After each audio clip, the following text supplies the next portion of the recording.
कूजन्तं राम रामेति मधुरं मधुराक्षरम् आरुह्य कविताशाखां वन्दे वाल्मीकिकोकिलं वाल्मीकिर्मुनिसिंहस्य कवितावनचारिणः शृण्वन् रामकथानाथं को न यातिः परां गतिं यः पिबन् सततं रामचरितामृतसागरम् अदृप्तस्तं मुनिं वन्दे प्राचेदसमगल्मषं गोष्पतीकृतवाराशिम् अशकीकृतराक्षसम् रामायण महामाला रत्नं वन्दे अनिलात्मजम् अंजनानन्दनं वीरं जानकी शोकनाशनं कपीशमक्षहन्तारं वन्दे लङ्का भयङ्करम् उल्लङ्घ्य सिन्धो सलिलं सलीलं यशोकवह्निं जनकात्मजायाः आदाय तेनैव ददाह लङ्कां नमामि तं प्राञ्जलिराञ्जनेयम् आञ्जनेयमतिपाटलाननं काञ्चनाद्रिकमणीयविग्रहम्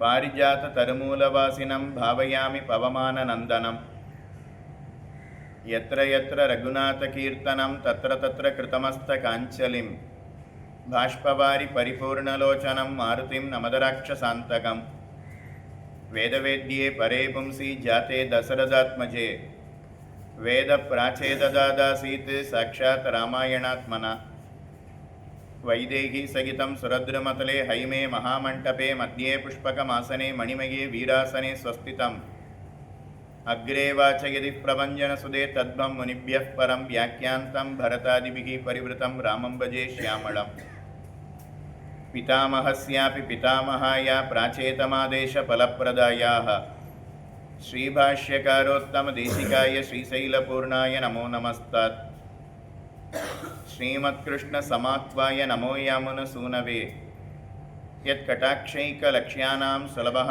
श्रीधरः सदा அஞ்சிலே ஒன்று பெற்றான் அஞ்சிலே ஒன்றைத்தாவி அஞ்சிலே ஒன்றாராக ஆரியர்க்காக ஏகி அஞ்சிலே ஒன்று பெற்ற அனங்கை கண்ட அயலார் ஊரில் அஞ்சிலே ஒன்றை வைத்தான் அவன் நம்மை அழித்து காப்பான் நன்மையும் செல்வமும் நாளும் நல்குமே திண்மையும் பாவமும் சிதைந்து தேயுமே சென்மமும் மரணமும் இன்னி தீருமே இம்மையே ராம என்ற இரண்டெழுத்தினால்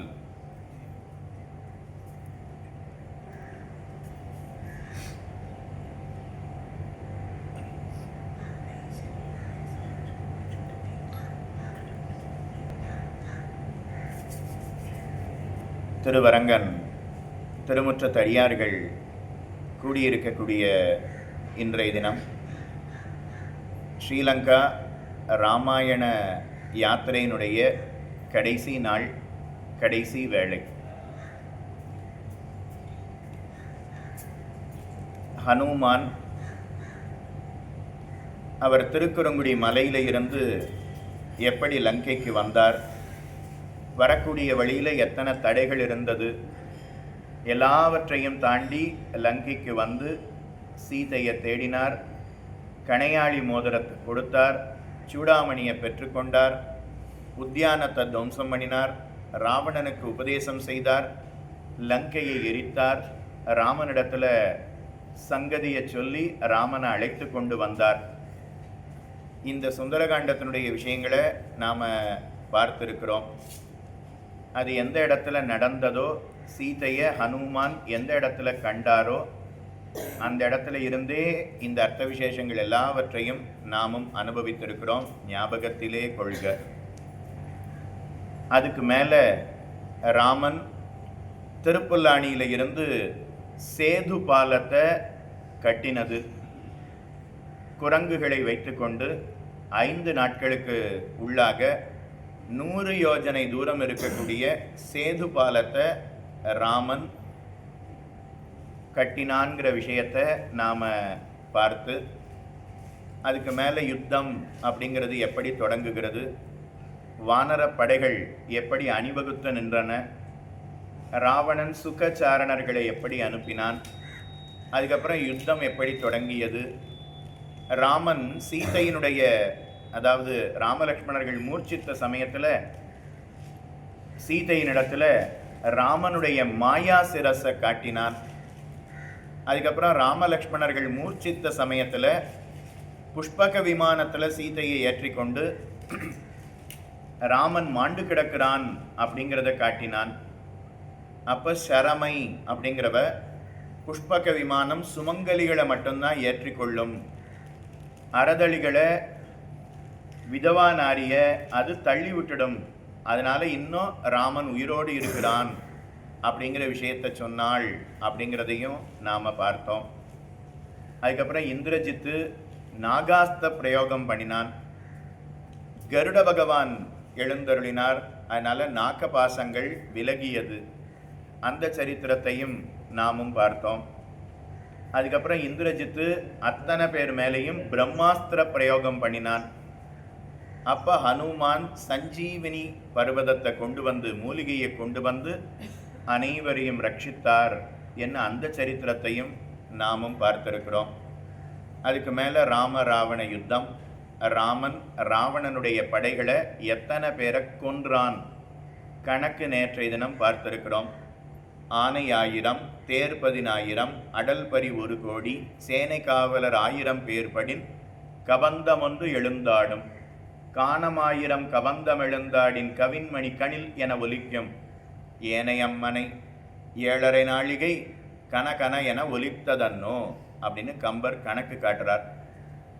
அதுக்கப்புறம் ராமன் பார்த்து, இன்று போய் நாளை வா, கச்சானு ஜானாமி ரணார்த்திதஸ்துவம் பிரவிஷ்ய ராத்ரிஞ்ச ரராஜ லங்காம் ஆஸ்வாசிய நெறியாகி ரதீச்ச தன்வி ததாபலம் திரக்ஷசி மே ரதஸ்தா. இன்று போய் நாளை வா. இன்னைக்கு நீ யுத்தத்தில் களைப்படைந்திருக்கிறாய், உன்னால் இனிமே சண்டை போட முடியாது, உன்னிடத்தில் தேர் இல்லை, வெண்கொற்ற குடை இல்லை, ஆயுதங்கள் இல்லை, அதனால் நாளைக்கு நீ திரும்ப வா. திரும்ப யுத்தத்துக்கு வராதே, சீதையை என்னிடத்தில் சமர்ப்பிக்கணுங்கிறதுக்காக வருவாய் அப்படின்னு அனுப்பினான். ஆனால் மறுநாளும் சீதையை அனுப்புவதற்கு மனமில்லை. மண்டோதரி பார்த்து ராவணனிடத்தில், உன்னுடைய தம்பி உனக்காக மாண்டு போனான், உன்னுடைய அருமை தம்பி மற்றொரு தம்பி தர்மத்தின் வடிவாக இருப்பவன் விபீஷணன் உனக்கு உபதேசம் பண்ணினான், அவனை நீ துரத்தி அனுப்பினாய். உன்னுடைய பிள்ளைகள் ஏற்கனவே அக்ஷகுமாரன் ஹனுமான் கையால் மாண்டு போனார், நம்முடைய அருமை பிள்ளை இந்திரஜித்து அவனும் ராமனுடைய தம்பியால் மாண்டு போனான், இப்போவாவது ராவணா சீதை மேலே இருக்கக்கூடிய ஆசையை விட்டுவிடு அப்படின்னு மந்தோதரி சொன்னா. அப்பவும் கேட்கல. கடைசியாக ருத்ரமூர்த்தியை பூஜிக்கணும் அப்படிங்கிறதுக்காக சென்றான். அவர் கொடுத்த வாள் அப்படிங்கிறது மேலே சென்றது. ருத்ரமூர்த்தி அவர் சொல்லி இருக்கிறார், எப்போ என்னுடைய சந்திரஹாசம் அப்படிங்கிற வாள் உன்னிடத்துல இருந்து பிரிந்து செல்லுமோ அப்பொழுது உனக்கு மரணம் உண்டாகிவிட்டது என்பதை தெரிந்து கொள்வாய். ஏன்னா மற்றவர்களை கொல்லணும்னா அப்போ என்னுடைய சந்திரஹாசம்ங்கிறது வேலை செய்யும். ஆனால் நாராயணனை எதிர்த்து சண்டைக்கு சென்றால் அப்போ என்னுடைய எந்த ஆயுதமும் வேலை செய்யாது, அது யுத்தத்துக்குமே வாராது அப்படின்னு சொல்லியிருந்தான். அப்போ முதல் நாளே புறப்பட்டுருக்க வேண்டியதானே, ஏன் 6 நாள் கழித்து 7வது நாள் புறப்பட்டதுன்னா 6 நாள் அந்த சந்திரஹாசத்தை எடுத்துண்டு சண்டைக்கு போகணுங்கிற எண்ணம் வரவில்லை. இன்னைக்கு 7வது நாள் கடைசி நாள் சந்திரஹாசத்தை எடுத்து அதை எடுத்துண்டு சண்டைக்கு போகணும்னு நினைச்சான். அப்போ அந்த சந்திரஹாசம் அப்படிங்கிறது அவனை விட்டு விலகி சென்றது. அதனால ராம ராவண யுத்தம் அப்படிங்கிறது 7வது நாள் நடைபெறுகிறது. அப்போ தேவர்கள் அத்தனை பேரும் வந்தார்கள். தேவேந்திரன் ராமனுக்கு தேர் கொடுத்தான், அந்த தேரில் ஏறி சண்டையிட்டான், அவனுடைய 100 தலைகளையும் கொய்தான், கடைசியில் பிரம்மாஸ்திர பிரயோகம் செய்தான், ராவணன் மாண்டு போனான். தேவர்கள் அத்தனை பேரும் புஷ்பமாரி பொழிந்தார்கள். அப்படியே தேவர்கள்லாம் ராமனுக்கு ஒரு வரத்தை கொடுக்கிறார்கள். தசரதனும் அப்போ வந்திருக்கிறார். நான் உனக்கு ஒரு வரம் தருகிறேன் ராமா, என்னுடைய 2 வரத்தை நீ கடைபிடித்தாயே, அதனால நான் உனக்கு 2 வரங்களை தருகிறேன் அப்படின்னு சொன்னார். அப்ப ராமன் பார்த்து, கைகேயி உன்னுடைய பத்தினியாக ஏற்றுக்கொள்வாய் ஏன்னா தசரதன் பார்த்து கைகை என் பத்னியே கிடையாது, அதுக்கப்புறம் பரதன் என் பிள்ளையே கிடையாது அப்படின்னு சொன்னான் இறக்கிறதுக்கு முன்னாடி. அதனால் கைகை உன்னுடைய பத்னியாக ஏற்றுக்கொள்வாய், பரதனை உன்னுடைய பிள்ளையாக ஏற்றுக்கொள்வாய் அப்படின்னு ராமன் தெரிவித்தான். தசரதர் மாண்டு போய் 14 வருஷம் ஆயிடுத்து. 14 வருஷம் கழித்து அவரோ சொர்க்கலோகத்துக்கு போயாச்சு. அதுக்கப்புறம் பிள்ளை பத்னி எந்த உறவும் கிடையாது. ஆனால் அப்போ கூட கைகைக்கும் அன்பு தம்பியான பரதனுக்கும் ஒரு பழிச்சொல் அது இருப்பதை ராமனால் பொறுக்க முடியாமல் தசரதனிடத்தில் அதையே வரமாக கேட்டான். தசரதரும் வரம் கொடுத்தார். தேவர்கள் அத்தனை பேரும் ராமா உன்னுடைய அவதாரம்ங்கிறது ராவண வதத்திற்காக, அந்த அவதாரம்ங்கிறது முடிந்து விட்டது, அந்த பிரயோஜனம்ங்கிறது முடிந்து விட்டது, இனிமே நீ பூவுலகத்தில் இருக்க வேண்டாம், நீ வைகுண்டத்துக்கு ஏகி விடுவாய், நீ திருப்பார்கடலுக்கு வந்து விடுவாய், மேல் லோகம் விஷ்ணு லோகத்துக்கு புறப்படுவாய் அப்படின்னு பிரார்த்திக்க, அப்போ ருத்ரமூர்த்தி பார்த்து உங்கள் காரியம் முடிஞ்ச உடனே உங்கள் வேலையை காட்டுறீள் பற்றிலா, இனிமே தான் ராமன் சீதையை கைப்பிடிக்கணும், அதுக்கப்புறம் அயோத்திக்கு செல்லணும், அவனுக்கு பட்டாபிஷேகம் ஆகணும், அயோத்தியா ராஜ்யத்தை ஆள வேண்டாமா, அதுக்கப்புறம் சில காலம் கழித்து வரலாம் அப்படின்னு சொன்னாராம். வால்மீகி ருத்ரமூர்த்தி ஓ என்ன அழகா பேசுகிறார், என்ன அழகா பேசுகிறார் அப்படின்னு அவரை பார்த்து கொண்டாடினாராம். ஷடர்த்த நயன ஸ்ரீமான் அப்படின்னு சொன்னாராம். ஷடர்த்த நயன, நயனம்னா கண்ணு, ஷட்டுன்னா 6, ஷடர்த்த அர்த்தன்னா பாதி, அதனால் 6ல் பாதி 3, அதனால் முக்கண்ணன் அப்படின்னு ருத்ரமூர்த்தியை கொண்டாடினார். ஏன் கொண்டாடுறாருன்னா அவர் ஒருத்தர் தான் தன்னுடைய காரியம் முடிஞ்ச உடனே நீ உடனே புறப்படுன்னு சொல்லாதீங்கன்னு சொன்னாராம். அதனால் ராமன் பட்டாபிஷேகம் பண்ணிக்கணும்னு சொன்னாராம். அதனால் இது எல்லாம் லங்கையில் நடந்தது. அதுக்கப்புறம் ராமன் புஷ்பக விமானத்தில் புறப்பட போகிறான். இதையும் நாம் பார்த்துருக்கோம். அயோத்தி வரைக்கும் அடைந்து விட்டான் அப்படிங்கிறத பார்த்துட்டோம். இனிமே பட்டாபிஷேகம் மட்டும்தான். அதை கடைசி 2 நிமிஷத்தில் சொல்லி பூர்த்தி பண்ணிடுறேன். இன்னும் சுந்தரகாண்டம் பார்த்தாச்சு, யுத்த காண்டத்தில் நாம் பார்த்தாச்சு. அதில் மிக முக்கியமான ஒரு பகுதி ஸ்ரீராமாயணத்தினுடைய சாரம் அப்படின்னு சொல்லணும்னா அது விபீஷண சரணாகதி.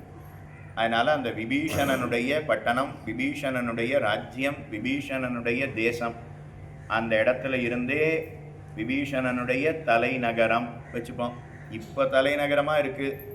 யார் ஆட்சி புரிந்தாலும் அது விபீஷணனுடைய ஆட்சின்னு தான் லங்கையில் சொல்லணும்.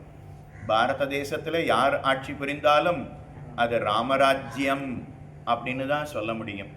அதனால் விபீஷணன், அந்த விபீஷணனை ராவணன் பார்த்து அடித்து துரத்தி அனுப்பினான். மந்திராலோசனை அப்படிங்கிறது நடைபெறுகிறது.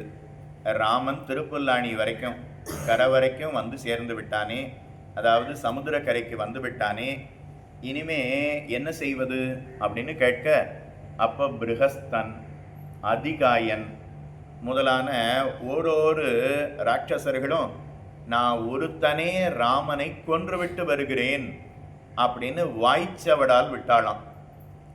ராவணன் பார்த்து அது எல்லாவற்றையும் நம்பினான். அப்போ விபீஷணன் பார்த்து தடுத்து பேசினான். ராவணா, இங்கே உனக்கு ஆலோசனை சொல்கிறவா யாரும் நீ நீண்ட காலம் ஆயுஷோடு இருக்கணும் அப்படிங்கிற எண்ணத்தோடு பேசவில்லை. உன்னுடைய மரணத்தை எதிர்பார்த்து காத்திருக்கிறார்கள் போலும். சிரிக்க சிரிக்கிற சொல்கிறதெல்லாம் நமக்கு நன்மையை செய்யுமா அப்படின்னா தெரியாது. ஆனால் ஒருத்தர் கடுமையாக பேசினாலும் அதில் நமக்கு நிறைய நன்மைகள் அப்படிங்கிறது உண்டாகும். இப்போ அதை போலத்தான் விபீஷணனுடைய வார்த்தை. ராவணா, மாற்றான் மனைவியை விரும்புவதுங்கிறது அது மரணத்தை தானே தேடிக்கொள்வதற்கு சமம். அதனால் யாராவது விஷம் கலந்த உணவை சாப்பிட்டு உயிரோடு இருக்க முடியுமா? அதை போலத்தான் சீதை. அந்த சீதையை இந்த லோகத்தில் வைத்து கொண்டு இருந்தால் அதனால் நமக்கு ஆபத்து. சீதை வந்த வேளையே சரியில்லை. அவள் வந்ததிலிருந்தே அசுபமான நிமித்தங்கள் தோன்றுகின்றன அப்படின்னு சொன்னானாம். இதை பின்னொரு காலத்தில் ரங்கநாதனும் ரங்கநாச்சியாரும் ஒரு முறை பேசிக்கொண்டார்களாம். ரங்கநாச்சியார் பார்த்து, அன்னைக்கு ராமன் விபீஷணனை அனுகிரகம் பண்ணினானே, அன்னைக்கு வச்ச அன்பு இன்னி வரைக்கும் இருக்கிறதா அப்படின்னு நாச்சியார் சோதித்து பார்க்கணும்னு ஆசைப்பட்டாள். ஏன்னா அன்புங்கிறது ஒருத்தரை பார்க்கும்போது, பேசும்போது, பழகும்போது, அவர்களோட இருக்கும்போது இருக்கும். அதுக்கப்புறம் அவரை பிரிஞ்சு போயிட்டா அந்த அன்புங்கிறது இருக்குமா அப்படின்னா தெரியாது. எல்லாம் ஏர்போர்ட் போகிறது வரைக்கும். அதுக்கப்புறம் எத்தனை பேர் எவ்வளவு ரிலேஷனை எப்படி கண்டினியூ பண்ண போகிறான்னு தெரியாதே. அதனால் இதுக்கு முன்னாடி ஒரே ரூமில் இருந்தோம், ஒரே இடத்துல ஒரே வண்டியில் வந்தோம், ஒரே இடத்துல தங்கினோம், ஒரே இடத்துல நாம் எல்லாரும் இருந்தோம். அதனால் பரஸ்பரம் ஒருத்தருக்கு ஒருத்தர் அன்புங்கிறது ஏற்பட்டது. ஆனால் பிரிஞ்சு போயிட்டா அப்போ இப்போ இருக்கக்கூடிய அன்பு இருக்குமா? இருக்கக்கூடாதுன்னு சொல்ல வரல, ஆனால் அது பொதுவாக இருக்காதான். அப்படி இருந்ததுன்னா அது ரொம்ப உயர்ந்தவர்களிடத்துல இருக்குமா. அதனால் விபீஷணன் பார்த்து ராவணனிடத்துல தெரிவிக்கிறான். அதனால் எனக்கு உன் பேரில் அன்பு இருக்கிறபடியினால நான் சொல்லுகிறேன், அதை நீ கேட்பாய். விபீஷணன் பெருத்த உபதேசம் பண்ணினான். ஆனால் ராவணனுடைய காதில் அது விழவில்லை. அதனால் ராவணன் பார்த்து, முடியவே முடியாது, சீதையை ராமனிடத்தில் கொடுப்பது அப்படிங்கிறது ஒரு காலம் முடியாது சொன்னான். அப்படின்னா ராமன் போர் தொடுப்பான். ராமனுடைய பானத்துக்கு இங்கே இருக்கக்கூடிய ராட்சசர்கள் அத்தனை பேரும் மாண்டு விடுவார்கள்.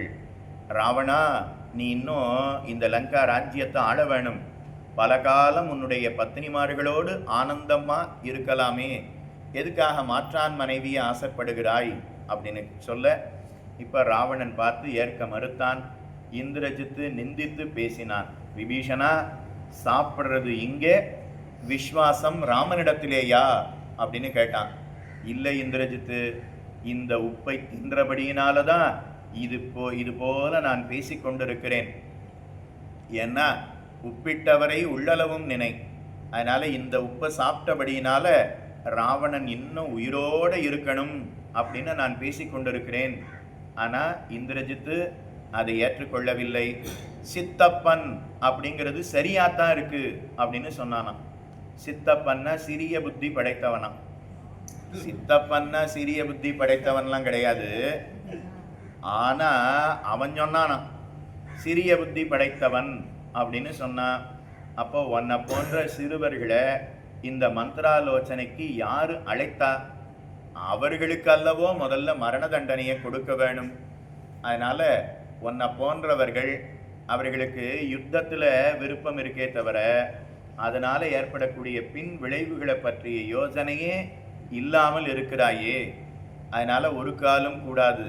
இதுக்கு முன்னாடி நீ எத்தனை பேரோட யுத்தம் பண்ணியிருக்கியோ அதை போல இது கிடையாது. சாட்சாத் நாராயணனே ராமனாக திருவவதாரம் செய்திருக்கிறான். உடனே விபீஷணன் அவனை பார்த்து, ராவணன் பார்த்து, என்ன நாராயணன்னு பேசுகிறாய்? நான் தான் அத்தனை பேருக்கும் தலைவன் அப்படின்னு சொன்னானாம். நாராயணன் ஒருத்தன் கிடையவே கிடையாது அப்படின்னு சொன்னான். அப்போ விபீஷணன் பார்த்து, நீ பகவான் இல்லைன்னு தானே சொல்லிட்டு இருக்க, உனக்கு ஒரு படி மேலே ஒருத்தன் இருந்தான், நானே தெய்வம் அப்படின்னு சொன்னான். ஹிரண்ய கசிபு, ஹிரண்யன் அப்படின்னு பெயர். எல்லா இடத்துலேயும் எங்கே கோவில் இருந்தாலும் அங்கே இருக்கக்கூடிய சிலைகளையெல்லாம் எடுத்துட்டு ஹிரண்ய கசிபுவுக்கே சிலையை பண்ணி உள்ளே வச்சு பூஜிக்கணும் அப்படின்னு சொன்னான். நல்ல வேளை நம்ம ஊரில் அந்த நிலைமைக்கெல்லாம் இன்னும் வரல. ஏன்னா கோவிலில் பூஜைகள்லாம் தொடரட்டும், அங்கங்கே தன்னுடைய சிலையையும் தகப்பனார் சிலையையும் வச்சுப்பார். இன்னும் அதை எடுத்துட்டு இதை உள்ளே வச்சு பூஜிக்கிற அளவுக்கு இன்னும் வரல. அப்போ சிங்கப்பெருமாள் திருவவதாரம் செய்து விடுவார். அதனால் ஹிரண்யன் அப்படின்னு ஒருவன் இருந்தான். நானே தெய்வம்னு சொன்னால் எல்லாரும் என்னையே பூஜிக்கணும் அப்படின்னு சொன்னால் அப்புறம் அவனுடைய பிள்ளை நாராயணனை பூஜித்தான். அந்த நாராயணன் மேலே கோபம் ஏற்பட்டது. எங்க இருக்கிறான் உன்னுடைய நாராயணன் அப்படின்னு கேட்க, தூணிலும் இருக்கிறான், அவன் துரும்பிலும் இருக்கிறான். எங்க இருக்கிறான்னு கேட்டாயே, எங்கும் உளன், ஒரே ஒரு இம்மு, அதை மட்டும் சேர்த்துக்கணும். சேர்த்துட்டா எங்கும் உளன் அப்படின்னு சொல்ல, இந்த தூணில் இருக்கானா அப்படின்னு ஒரு தூணை சுட்டி காட்டினார். ஏன் மற்ற தூணெல்லாம் காட்ட வேண்டிதானேன்னா, மற்ற தூண்லாம் கொத்தனார் கட்டினதான். இந்த தூண் மட்டும் தானே செங்கலை வச்சு, தானே சிமெண்ட் பாலை வச்சு, தானே கட்டினானா. அப்போது கொத்தனார் கட்டினா நாராயணனை உள்ளே வச்சு கட்டி இருக்கலாம். நான் அப்படி கட்டலையோன்னோ, அதனால இந்த தூணுக்குள்ளே இருக்கிறானா அப்படின்னு கேட்க, ஆம், அவன் தூணிலும் இருக்கிறான், துரும்பிலும் இருக்கிறான். இந்த தூணை உடைக்க போகிறேன், அதிலிருந்து உன்னுடைய நாராயணன் வரலைன்னா ஒரு யானையினுடைய மத்தகத்தை எப்படி சிங்கம்ங்கிறது அடித்து பிளக்குமோ அதை போல உன்னை நான் கொல்ல போகிறேன் அப்படின்னு சொன்னான். உள்ள இருக்கக்கூடிய எம்பெருமான் யாருடைய உருவத்தை எடுத்துக்கொள்வது? சிங்கம் யானையை கொல்லுற மாதிரி உன்னை நான் கொல்லுவேன்னு சொன்னானா இல்லையா? சிங்கம்னு சொல்லி இவன் தான் எடுத்து கொடுக்குறான். அப்போ சிங்க முகத்தை எடுத்துக்கொள்வோம் அப்படின்னு பகவான் முடிவு பண்ணினானா. ஏன்னா விலங்கால கூடாது, மனிதனால கூடாதுன்னு கேட்டிருக்கான். அதனால மனிதன் பாதி, மிருகம் பாதி. அப்பப்போ அவள்லாம் பாட்டு எழுதுறாளே, நாமளும் பாடிட வேண்டிதான். அதனால கழுத்துக்கு மேலே பார்த்தா சிங்க உரு, கழுத்துக்கு கீழே பார்த்தா மனித உரு. இப்போ தூணை அடித்தான், ஹா ஹா ஹா அப்படிங்கிற சத்தத்தோட அந்த தூணை உடைத்து கொண்டு சிங்கப்பெருமாள் திருவவதாரம் பண்ணினார். அவனை அப்படியே தன்னுடைய மடியில் வைத்து அவனுடைய மார்பை அப்படியே கிழித்தார். ஹிரண்யனை வதம் பண்ணினார் என்ன அந்த சரித்திரத்தை விபீஷணன் ராவணனிடத்தில் சொல்லி, அதனால் ராவணா அகங்காரப்படாதே சொன்னார். இந்த சரித்திரத்தை தான் கம்பர் தெரிவிக்கிறார். அப்போ கம்பர் ஸ்ரீரங்கத்தில் அரங்கேற்றம் பண்ணுகிறார். அப்போ அரங்கேற்றம் பண்ணும்போது இந்த சரித்திரத்தை சொல்லும்போது அங்கே தூணில் இருந்த ஒரு சிங்க பெருமாள் ஹா ஹா ஹா என்னுடைய சரித்திரத்தை சொன்னாரே, அதனால் சிங்க பெருமாளுக்கே சந்தோஷம் ஏற்பட்டு அவர் சிரித்தாராம். அதனால் இன்றைக்கும் ஸ்ரீரங்கத்தில் நாம் வடக்கு வாசல் வழியாக உள்ளே நுழைஞ்சோம்னா தாயார் சன்னதிக்கு நேர் ஏத்தாப்பில் கம்பராமாயண அரங்கேற்ற மண்டபம் அப்படின்னு ஒரு 4 தூண் இருக்கும். அந்த இடத்துல இருந்து தான் கம்பர் அரங்கேற்றம் பண்ணினார். அதுக்கு நேர் ஏத்தாப்பில் பார்த்தோம்னா மேட்டழகிய சிங்கர் ஒரு தூணில் இருந்து சிரித்தார்னு பார்த்தோமே, அதனால் மேட்டு அழகிய சிங்கனாக பகவான் காட்சி தருகிறான். இன்னைக்கு சிங்கப்பெருமாளுக்கு திருத்தேர் உற்சவம்.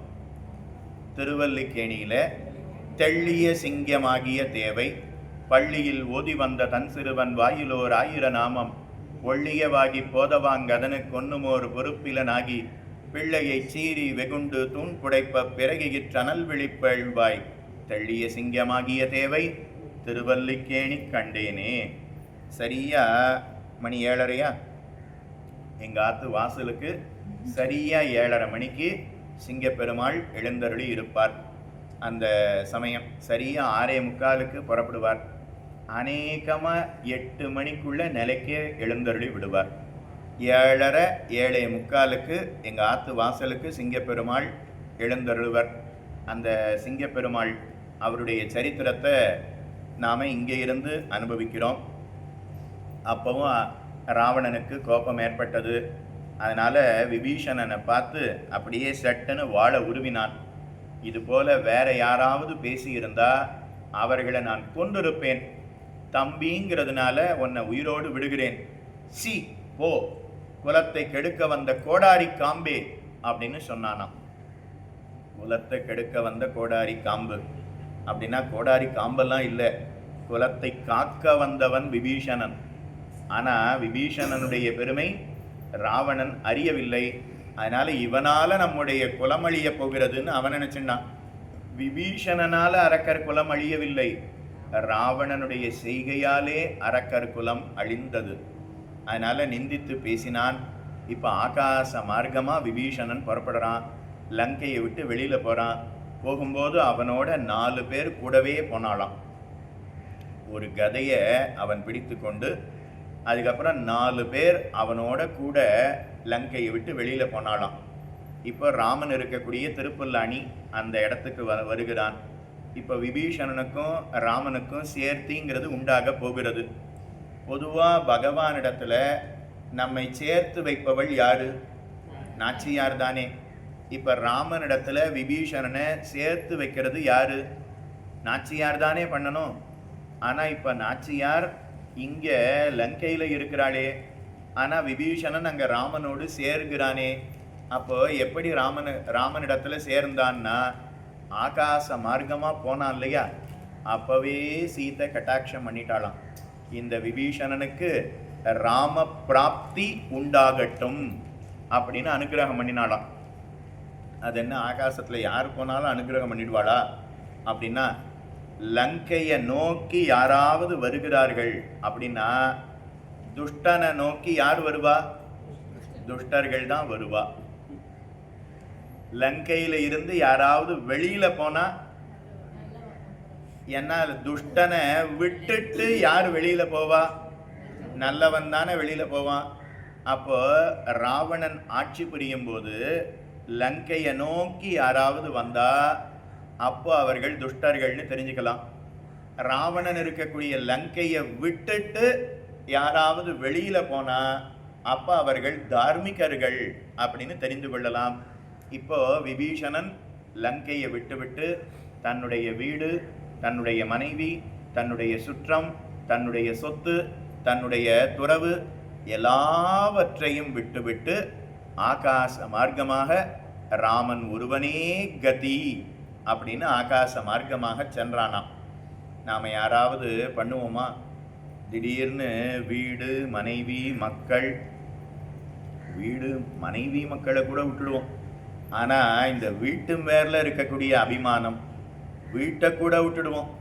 இந்த சொத்து நாம் சேர்த்து வச்சுருக்கோமே, பேங்க்கில் வச்சுருக்கோமே, அந்த சொத்து பேரில் நமக்கு இருக்கக்கூடிய அபிமானம் அது போகவே போகாது. பதவி, அதிகாரம் அது நம்ம ஒரு காலம் விட்டு செல்லாது. ஆனால் இது எல்லாவற்றையும் க்ஷண நேரத்தில் விபீஷணன் தானும் விட்டுவிட்டான். ராமனே இது எல்லாவாகவும் இருப்பவன். பிதரம் மாதரம் தாரான் புத்திரான் பந்தூன் சகீன் குருன் ரத்னானி தனதான்யானி க்ஷேத்ராணி ச கிருஹானி ச சர்வதர்மாம்ஸ்ச சந்தியஜ்ய சர்வகாமாம்ஸ்ச சாக்ஷரான் லோகவிக்ராந்த சரணம் சரணம் தே அவ்ரஜம் விபோ. ராமானுஜர் எல்லாரையும் விட்டுவிட்டு துறவு ஏற்றுக்கொண்டாரே, சந்நியாச ஸ்வீகாரம் பண்ணி கொண்டாரே. அப்போ இந்த ஸ்லோகத்தை சொன்னாராம். பவிஷ்யத் புராணத்தில் வரக்கூடிய ஸ்லோகம். அதை ராமானுஜர் சொல்லி, சன்னியாசிகள்லாம் இதை சொல்லித்தான் சந்நியாச ஸ்வீகாரம் செய்து கொள்ள வேணும்.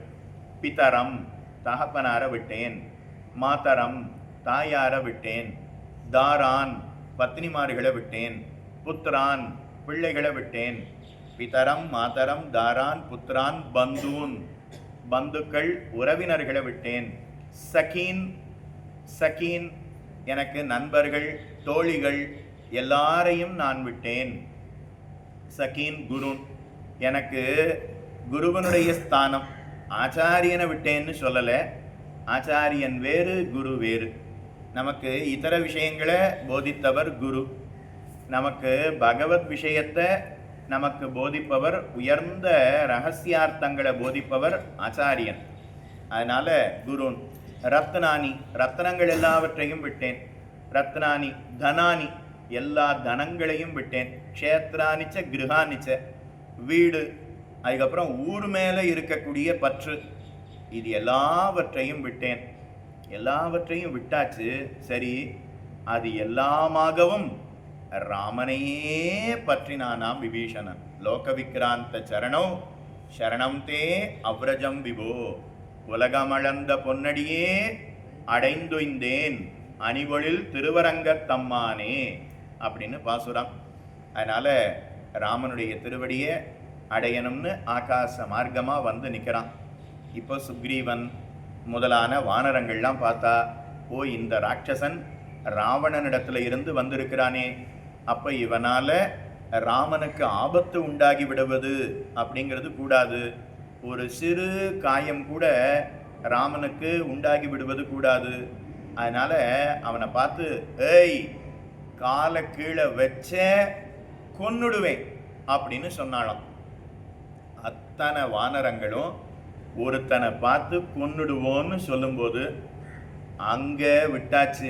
இனிமே திரும்ப அங்கே போக முடியாது. இங்கே இருக்கிறவா சேர்த்துக்கலைன்னா அப்போ விபீஷணனுடைய நிலை எப்படி இருக்கும்? ஆகாச மார்க்கமாக அப்படியே நிற்கிறான். நீ யாரு அப்படின்னு கேட்க, நான் ராவணனுடைய தம்பி, விபீஷணன் அப்படின்னு எனக்கு பெயர். நான் ராமனுடைய திருவடிகளில் சரணாகதி செய்வதற்காக வந்திருக்கிறேன். அதை நீங்கள் ராமனிடத்தில் அறிவிக்க வேணும் அப்படின்னு கையை கூப்பிண்டு சொன்னானாம். சுக்ரீவன் முதலான வானரங்கள்லாம் கொன்னுடுவேன் அப்படின்னு வாழை உருவி அப்படியே காட்டுறா. ஆனால் துளி கூட பயமே இல்லாமல் ராமனுடைய திருவடிகளில் சரணாகதி செய்வதற்காக வந்திருக்கிறேன், இதை ராமனிடத்தில் தெரிவியுங்கள் அப்படின்னு சொன்ன உடனே, இதோ ராமனிடத்தில் சொல்லிட்டு வரோம் அப்படின்னு நேர வரா. ராவணனுடைய தம்பியாம் விபீஷணன் அப்படின்னு ஒரு ராட்சசன். அவன் உன்னிடத்துல சரணாகதி பண்ணணும், உன்னோடு சேர வேணுங்கிறதுக்காக வந்திருக்கிறான். தன்னுடைய அண்ணனை விட்டு வந்திருக்கிறான். ராஜ்யத்தை, மனைவிய, பத்தினிமார்களை விட்டு தன்னுடைய சொத்து எல்லாவற்றையும் விட்டு வந்திருக்கிறானாம் அப்படின்னு ராமனிடத்துல சொல்ல, இப்போ ராமன் பார்த்து அதை சேர்த்துக்கலாமா வேண்டாமா ஆலோசனை பண்ணணுங்கிறதுக்காக மந்திரிமார்கள்லாம் அழைச்சானாம். சுக்ரீவன், அங்கதன், ஹனுமான், மைந்தன், த்விதன், நளன், நீலன், இவ அத்தனை பேரும் ஒவ்வொருத்தரும் உங்களுடைய அபிப்பிராயம் என்ன அப்படின்னு கேட்க, அப்போ ஒவ்வொருத்தரும் ஒரு அபிப்பிராயத்தை சொன்னாலாம். இவனை சேர்த்து கொள்ளக்கூடாது அப்படின்னு பல பேர் சொன்னான். ஹனுமான் மட்டும் இவனை சேர்த்து கொள்ளலாம் அப்படின்னு சொல்றாராம். சுக்ரீவன் பார்த்து, ஆபத்து காலத்தில் அண்ணனை விட்டு வந்தவன், அப்போ நமக்கும் இதை போல ஆபத்து வந்ததுன்னா அண்ணனையே விட்டுட்டு ஓடினவன் நம்மளை விட்டுட்டு ஓடுறதுக்கு எவ்வளவு நேரமாகும்? அதனால் இவனை சேர்த்து கொள்வது அப்படிங்கிறது கூடாது. அதுக்கப்புறம் ஜாம்பவான், அவர் பார்த்து, இவன் வந்த வேலை சரியான வேலை கிடையாது. ஏன்னா உண்மையிலேயே அவன் எப்போ வந்திருக்கணும்? ராவணன் எப்போ சீதையை தூக்கிண்டு போனானோ அப்பவே வந்திருக்கணும். கிட்டத்தட்ட 10 மாசத்துக்கு முன்பாகவே அவன் வந்து சரணாகதி பண்ணியிருந்தா அப்பா அவனை ஏற்றுக்கொள்ளலாம். கால தாமதமா வந்திருக்கானே, அதனால இவனை ஏற்றுக்கொள்வது அப்படிங்கிறது கூடாது. இன்னொருத்தர் பார்த்து, ராவணன் பஞ்சவட்டியில இருக்கும்போது தானே சீதையை தூக்கிட்டு போனான். அதனால இப்ப விபீஷணன் சரணாகதி பண்ணணும்னா பஞ்சவட்டியில ராமன் இருக்கும்போதே சரணாகதி பண்ணி இருக்கணும். ஆனா பஞ்சவட்டி தாண்டி அதுக்கப்புறம் திருப்புல்லாணிக்கு கரை வரைக்கும் வந்ததுக்கு அப்புறம் சரணாகதி பண்ணணும்னு வந்திருக்கிறானே, அதனால இவனை ஏற்றுக்கொள்வது அப்படிங்கிறது கூடாது இன்னொருத்தர் சொன்னார். அதுக்கப்புறம் மற்றொருத்தர் பார்த்து, மைந்தன், த்விதன், அவா பார்த்து சொல்றா, இவன் நல்லவனா கெட்டவனா, நல்லவனா தீயவனான்னு சோதித்து பார்த்து ஒற்றர்கள் மூலமாக நாம் அறிந்து கொண்டு நல்லவனாக இருந்தால் இவனை சேர்த்து கொள்ளலாம், தீயவனாக இருந்தால் இவனை சேர்த்துக்க கூடாது, தள்ளிடணும் அப்படின்னு மற்றொருத்தர் தெரிவிக்கிறார். இப்படி ஒவ்வொருத்தரும் ஒரு காரணத்தை சொல்லி, ஒருத்தர் பார்த்து ராஜ்யத்தை எதிர்பார்த்து வந்திருக்கிறான், தாயாதி காய்ச்சலினாலே அண்ணனிடத்துல ராஜ்யம் வேணுங்கிற ஆசையோட இத்தனை நாள் இருந்தான். இப்போ அந்த ராஜ்யத்தை தன்னால பெறுவதுங்கிறது முடியாது. அதனால ராவணனை விட மிகுந்த பலசாலிய அண்டை கொண்டா நாம லங்கா ராஜ்யத்தை பெறலாம் அப்படிங்கிற எண்ணத்தோட வந்திருக்கிறான். அதனால ராஜ்யத்தை ஆசைப்பட்டு வந்திருக்கிறான், அதனால இவனை சேர்ப்பது அப்படிங்கிறது கூடாது. ஒவ்வொருத்தரும் ஒரு கருத்தை சொல்றா. இப்போ ஹனுமான், அவர் பார்த்து இவ ஒவ்வொருத்தரும் சொல்லும்போது ராமனுடைய முகம் வாடிக்கொண்டே வந்ததாம். இதை ஹனுமான் பார்த்து, உடனே இப்படியே போச்சுன்னா ராமனுக்கு பிராணன் போயிடுமே, அதனால ராமனுக்கு திரும்ப பிராணன் வர வேண்டாமா, அதுக்காக நல்ல வார்த்தையை சொன்னாராம். ஹனுமான் யாரெல்லாம் காப்பாத்திருக்காருன்னு பாருங்க. சீதையை ரட்சித்தார்னு பார்க்குறோம். ஒரு பக்கம் பிராணன், ராமனுக்கே போன பிராணனை திரும்ப ஹனுமான் தான் மறுபடியும் ரட்சித்தார். அப்போ ஹனுமான் தானும் பேசுகிறாராம். இவா ஒற்றர்கள் மூலமா அறிந்து கொள்ளணும் அப்படின்னு சொன்னாரே. இப்ப நான் லங்கைக்கு போனேனே, ஒரு நாள் முழுக்க இருந்து லங்கைய பார்த்தேனே, அப்போ ஒற்றன் நான் தானே. அதனால இந்த விபீஷணன் நல்லவன். ஏன்னா அவனுடைய பவனத்துல மட்டும்தான் ராமநாம ஜபம் அப்படிங்கிறது நடைபெற்றது. மற்ற யாரும் நாராயணனை பூஜிப்பதாக தெரியவில்லை. ஆனா விபீஷணன் நாராயணனை பூஜித்து கொண்டு இருந்தான்.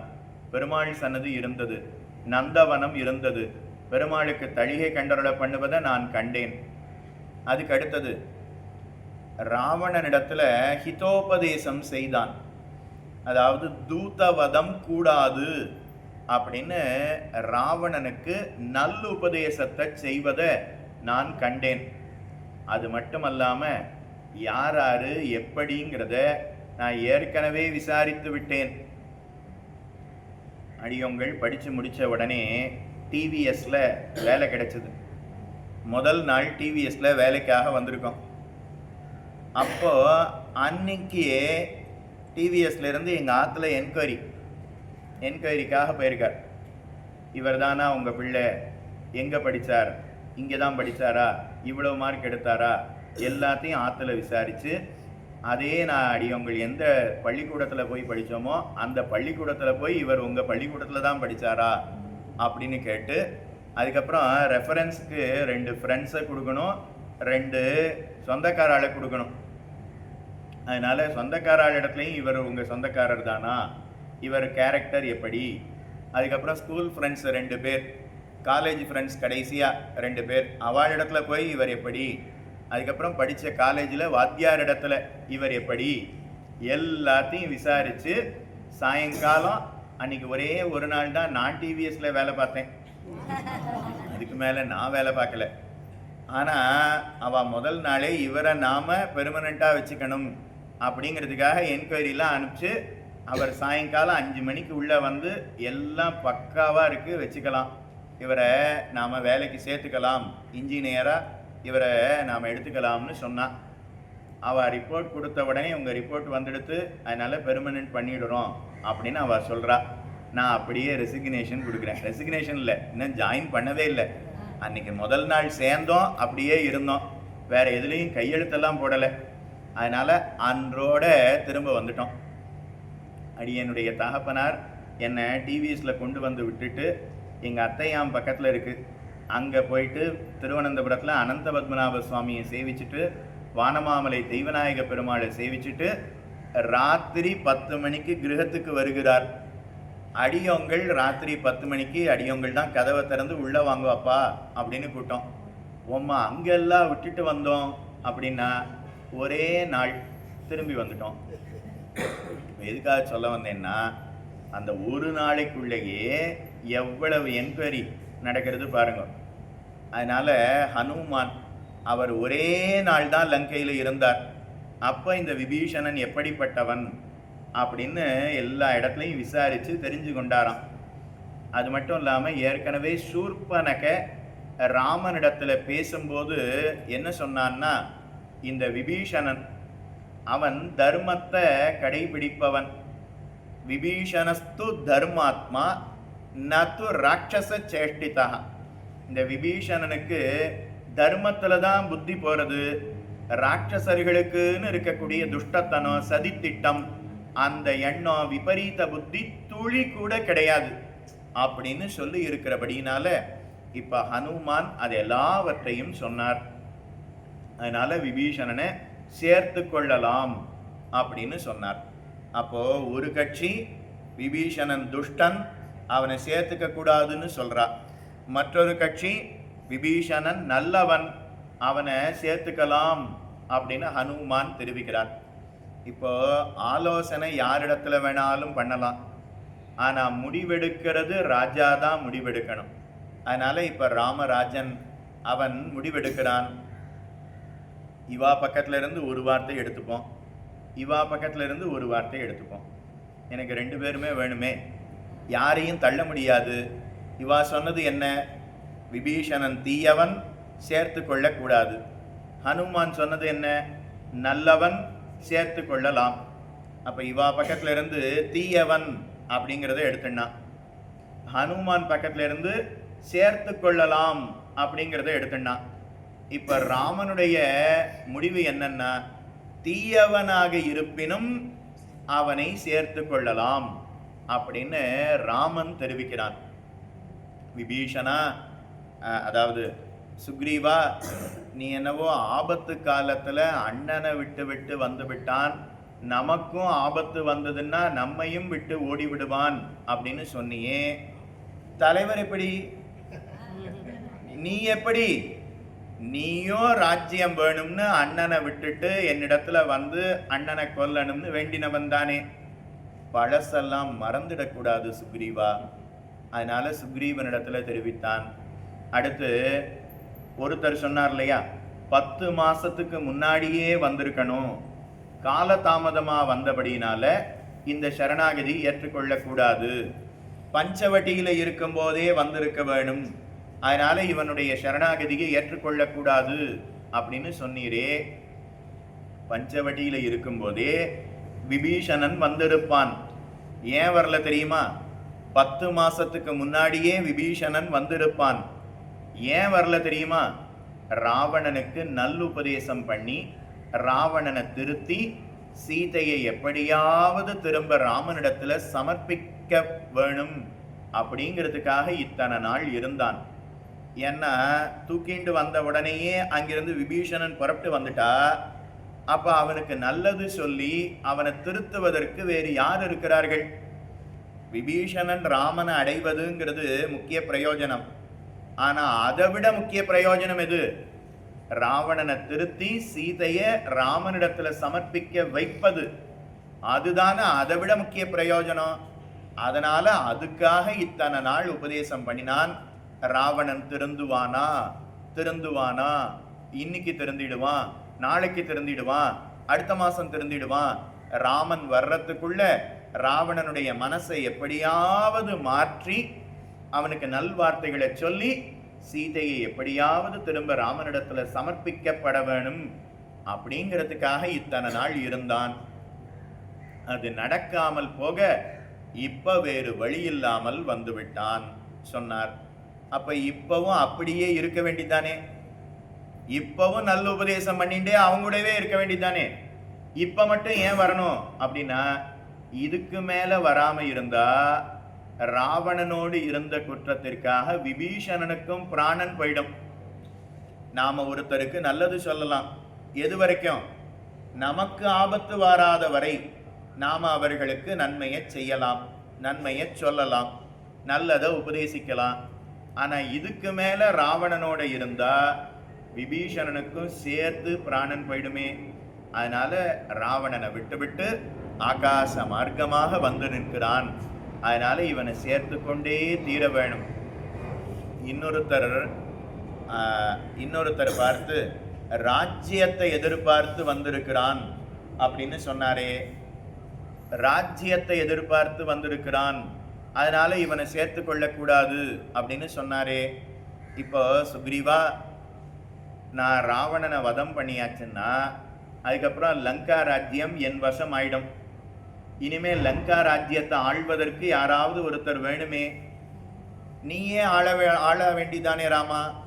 அப்படின்னா அயோத்தியை ஆள்வதிலேயே எனக்கு விருப்பம் இல்லை. நான் திரும்ப அயோத்திக்கு போய் பட்டாபிஷேகம் பண்ணி ஒரு 10 நாள் இருந்துட்டு, பேருக்கு 10 நாள் இருந்துட்டு, அதுக்கப்புறம் பரதனிடத்துல ராஜ்யத்தை கொடுத்துட்டு நான் சித்திரக்கூடத்துல வந்து பல காலம் இருக்கணும் அப்படின்னு ஆசைப்படுகிறேன். அதனால எனக்கு அயோத்தியா ராஜ்யத்தை ஆள்வதிலேயே எனக்கு விருப்பம் இல்லை. இதுல லங்கா ராஜ்யத்தையும் சேர்த்து நான் எப்படி ஆள்வது? அதனால் அதில் எனக்கு விருப்பம் இல்லை. அப்போ லங்கையை ஆழ்வதில் தர்மத்தின்படி ஒரு ராஜா ஆள வேணுமே. இதோ விபீஷணன், அவனுக்கு பட்டாபிஷேகம் பண்ணிடலாமே, அவனுக்கு லங்கா ராஜ்யத்தை கொடுத்து விடலாமே. அதனால் ராஜ்யத்தை எதிர்பார்த்து வந்திருந்தாலும் அவனை ஏற்றுக்கொண்டே தீர வேணும். அப்போ காலதாமதமாக வந்திருந்தாலும், அடுத்து இடம் மாறி வந்திருந்தாலும், சரணாகதி செய்திருக்கிறபடினால அவனை ஏற்றுக்கொண்டே தீர வேணும். சுக்ரீவா, உனக்கு முன்னாடி நடந்த ஒரு கதை சொல்கிறேன் அப்படின்னு ராமன் ஒரு குட்டி கதை சொல்ல தொடங்குகிறானா. முன்னொரு காலத்தில் ஒரு காட்டுக்குள்ளே மனிதன் செல்லுகிறான். அப்போ அந்த காட்டில் ஒரு புலி இருந்தது. அந்த புலி மனுஷனை பார்த்துடுத்து. அந்த மனுஷனை சாப்பிடணுங்கிறதுக்காக பாஞ்சு வருகிறது. மனிதன் அந்த புலியை பார்த்த உடனே பயந்து போனான், ஓடினான். பக்கத்தில் இருக்கக்கூடிய மரத்து மேலே ஏறிட்டான். புலிக்கு மரம் ஏற தெரியாது. சிறுத்தை மரம் ஏறும், சிங்கம் கூட ஒரு பாதி வரைக்கும் மரம் ஏறும். ஆனால் புலிக்கு மரம் ஏறுவது அப்படிங்கிறது தெரியாது. அதனால் இப்போ மரத்து மேலே ஏறிட்டான். இப்போ புலி அப்படியே பார்த்தது, சுற்றி சுற்றி வந்தது. எவ்வளவு நேரம் இவன் மரத்துலேயே உட்காந்துட்டு இருக்க முடியும்? என்றைக்கும் ஒரு நாள் கீழே இறங்கித்தானே வரணும், அப்போ பார்த்துக்கலாம் அப்படின்னு அங்கேயே படுத்தண்டெடுத்து புலி. இப்போ மரத்து மேலே ஏறி அப்பா அப்படின்னு உட்காந்தானா, பக்கத்தில் பார்த்தா ஒரு பெரிய கொரில்லா குரங்கு. அதை கண்டான். மிகப்பெரிய ஒரு குரங்கு இருப்பதை கண்டான். பயந்து போனான். ஓ, புலியினிடத்துல இருந்து தப்பிச்சு மரத்தில் ஏறினா இப்போ குரங்குனிடத்தில் அகப்பட்டு கொண்டோமே அப்படின்னு பயந்து போனான். அப்போ அந்த குரங்கு பார்த்து, உன்னை நான் ஒன்றும் செய்ய மாட்டேன், கவலைப்படாதே, இந்த மரத்தில் நீ தைரியமாக இருக்கலாம், என்னை நம்பலாம் அப்படின்னு சொன்னது. மனுஷனுக்கு நம்பிக்கை இல்லை, நம்மாட்டோம். குரங்கு அப்படியே சாயங்காலமாச்சு தூங்கி போயிடுத்து. இப்போ புலி மனுஷங்கிட்ட பேச்சு கொடுக்கறது. நான் உன்னை எதுக்காக கொல்லாமல் துரத்துனேன் தெரியுமா அப்படின்னு கேட்டது. துரத்துனியா? ஆமாம், நான் கொல்லணும்னா ஒரே பாய்ச்சல்ல உன்னை பிடித்து கொன்று இருப்பேன். உன்னை வேணும்னு தான் கொல்லாமல் துரத்தினேன்னு சொல்கிறது. அப்படிலாம் பண்ணலை, ஆனால் அது நயவஞ்சகமாக பேசுகிறது. உன்னை இந்த மரத்தில் ஏற வைக்கணுங்கிறதுக்காகத்தான் நான் துரத்தினேன் அப்படின்னு சொன்னதான். நான் இந்த மரத்தில் ஏறுறதுக்கும் நீ என்ன துரத்துனதுக்கும் என்ன சம்பந்தம் அப்படின்னா, நீ எத்தனை கிலோ கேட்கறது. நான் ஒரு 70-75 கிலோ. இந்த குரங்கு தூங்கின்னு இருக்கே, அது எத்தனை கிலோ? அது ஒரு 300 கிலோ. எனக்கு 70 கிலோ கறி வேண்டாம், எனக்கு 300 கிலோ மாம்சம் வேணும். அதனால உன்னை விட்டுடுறேன். அந்த குரங்கு தூங்கின்னு இருக்கா, அந்த குரங்கை தள்ளி விட்டுடு, அது கீழே விழுந்துடும். அதை நான் சாப்பிட்டு விடுகிறேன், உன்னை விட்டு விடுகிறேன் அப்படின்னு சொன்னது. உடனே புலி சொன்னதை அப்படியே நம்பி விட்டான் மனிதன். அதனால தூங்கின்னு இருக்கக்கூடிய குரங்க அப்படியே ஒரு தள்ளு தள்ளினா அது அப்படியே பொத்துன்னு கீழே விழுந்தது.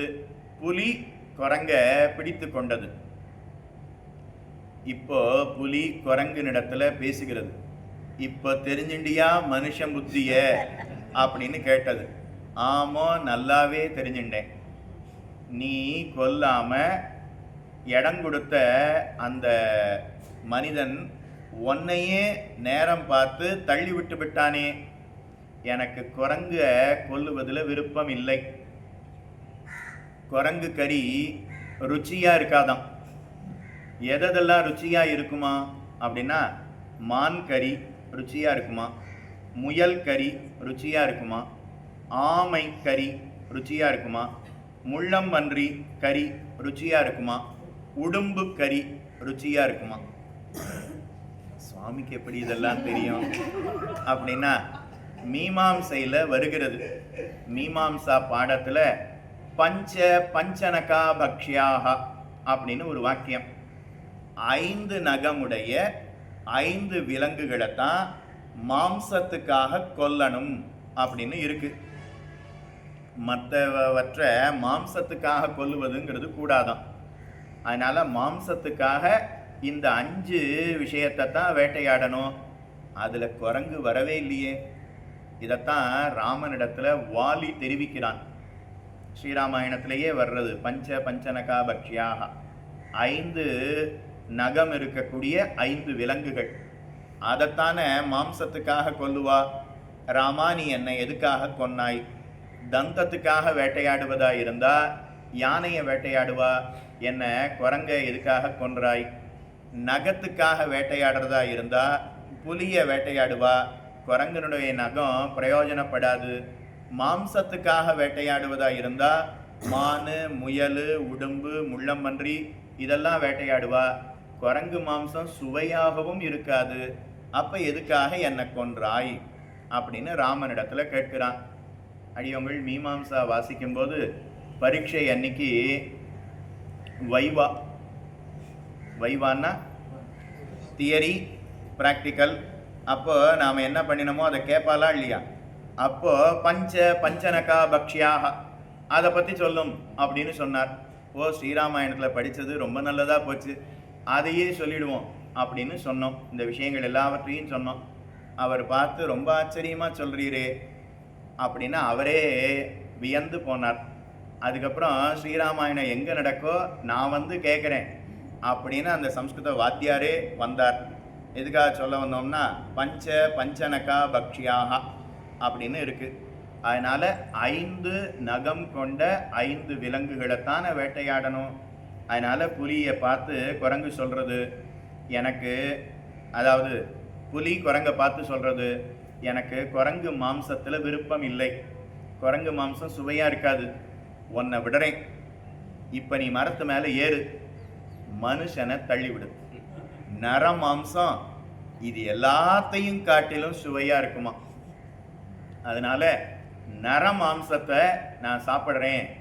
எனக்கு 50 கிலோ கறி வேணுமா 300 கிலோ கறி வேணுமாங்கிறது முக்கியம் இல்லை, ருச்சியாக இருக்கணும், அதுதான் முக்கியம். அதனால் மனுஷனை தள்ளிவிடு சொன்ன உடனே செய்கிறியான்னு கேட்டது. செய்கிறேன், தலையாட்டியது.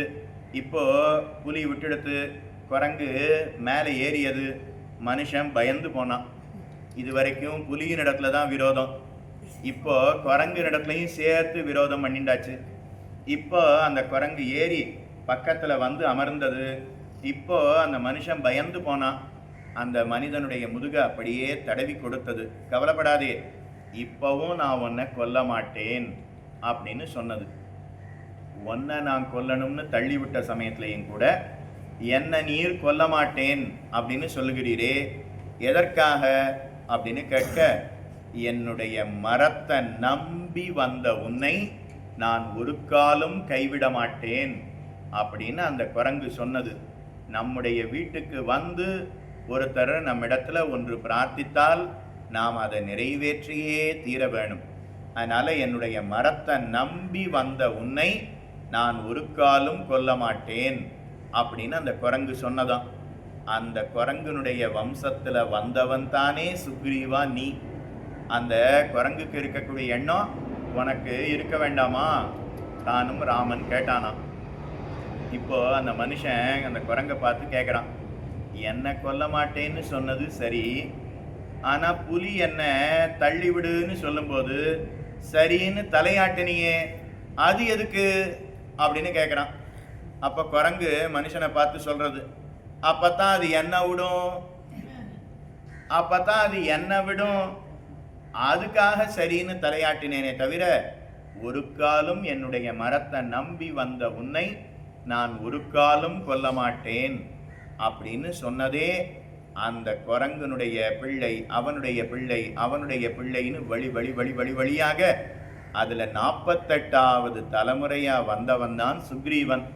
சுக்ரீவா, உனக்கு முன்னோர்கள் அனுஷ்டித்ததை நீ அனுஷ்டிக்க வேண்டாமா? அந்த விபீஷணன் அவன் என்னிடத்துல சரணாகதி செய்திருக்கிறானே, மித்ரபாவேன சம்பிராப்தம் நத்யஜேயம் கதஞ்சன தோஷோ யத்யபி தஸ்ய ஸ்யாத் சதாமேதத் அகர்ஹிதம். இல்லை, அவன் சரணாகதின்னு சொல்றது வாய் வார்த்தைக்கு சொல்லுகிறான்.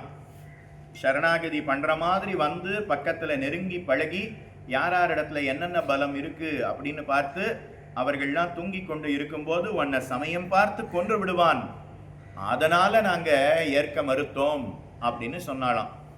சரணாகதி அத சரணம் அப்படின்னு வாய் வார்த்தைக்கு சொன்னாலும் போதும், அவனை நான் ரட்சித்தே தீருவேன்.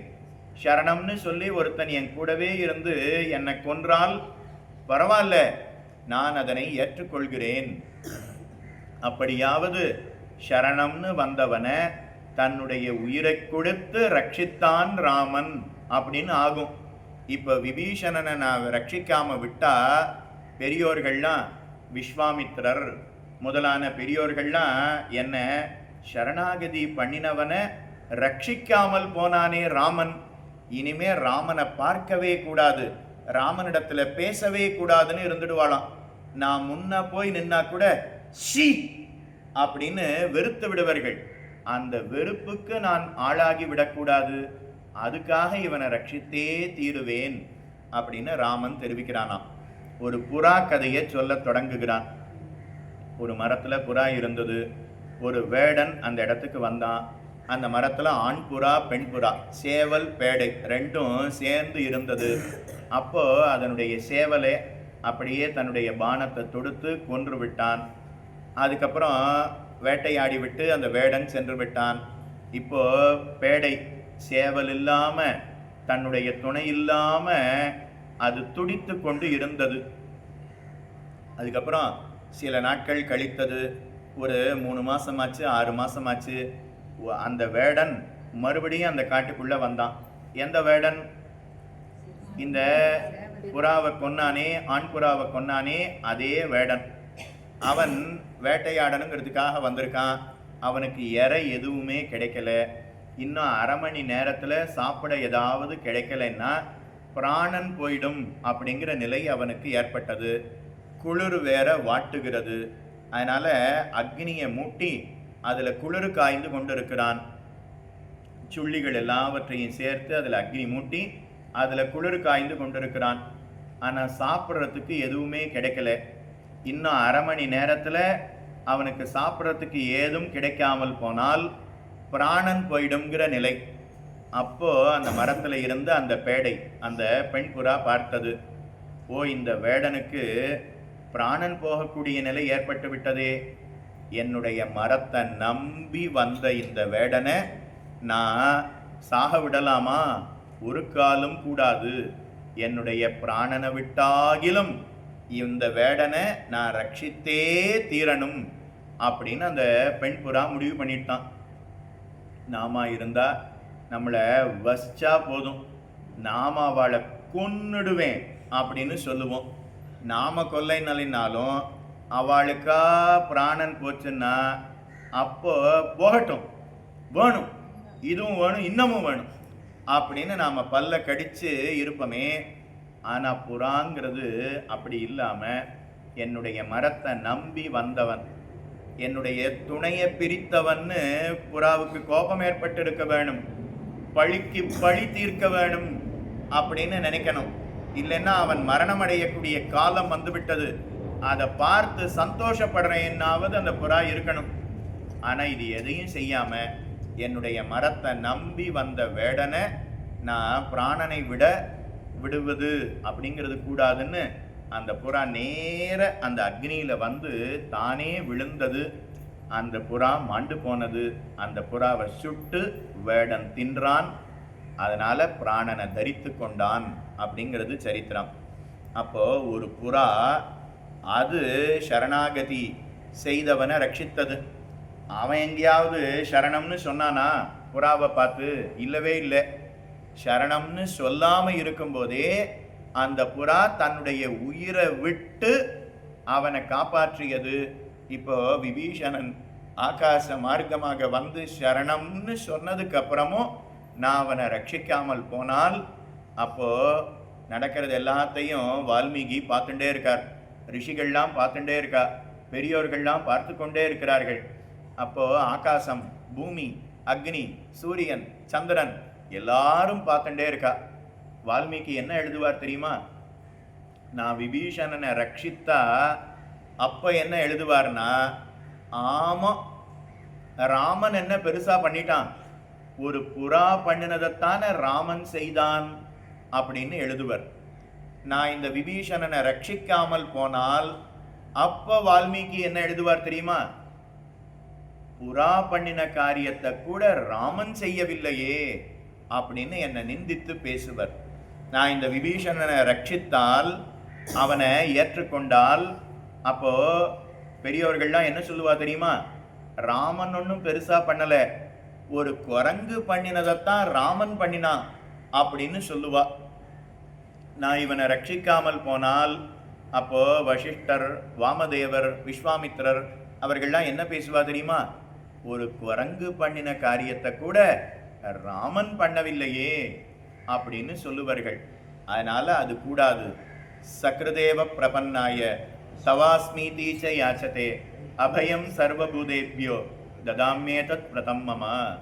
சக்ருதேவ பிரபன்னாய, ஒரே ஒரு முறை என்னிடத்துல சரணம் அப்படின்னு வாய் வார்த்தைக்கு சொன்னாலும் கூட, பிரபன்னாய தவாஸ்மீதீச்ச யாச்சதே, அவன்தான் நமக்கு சுவாமி, நான் அவனுடைய சொத்து அப்படின்னு ஒருத்தன் என்னிடத்துல சொல்லிவிட்டானே, ஆனால் அவனை நான் ரட்சித்தே தீருவேன். தவாஸ்மீதீச்ச யாச்சதே அபயம் சர்வபூதேபியோ, எல்லா பிராணிகளிடத்துல இருந்தும் அவனுக்கு எந்த ஆபத்தும் வாராமல் நான் காக்கிறேன், அவனுக்கு நான் அபயம் கொடுக்கிறேன், அவனுக்காக நான் எப்பேற்பட்ட காரியத்தையும் செய்து முடிக்கப் போகிறேன், இது என்னுடைய விரதம் அப்படின்னு ராமன் பார்த்து தெரிவித்தான். இப்போ சுக்ரீவா, நீ எதுக்காக அவனை சேர்த்துக்க கூடாதுன்னு சொல்ற தெரியுமா? ராமன் பேர்ல இருக்கக்கூடிய அன்பின் மிகுதியினாலே இந்த ராமனுக்கு எந்த ஆபத்தும் வந்துவிடக்கூடாது அப்படிங்கிற எண்ணத்தினாலதான் அவனை சேர்த்து கொள்ளக்கூடாதுன்னு சொல்லுகிறாய். ஆனா ஒன்றை மறந்து விட்டாய்.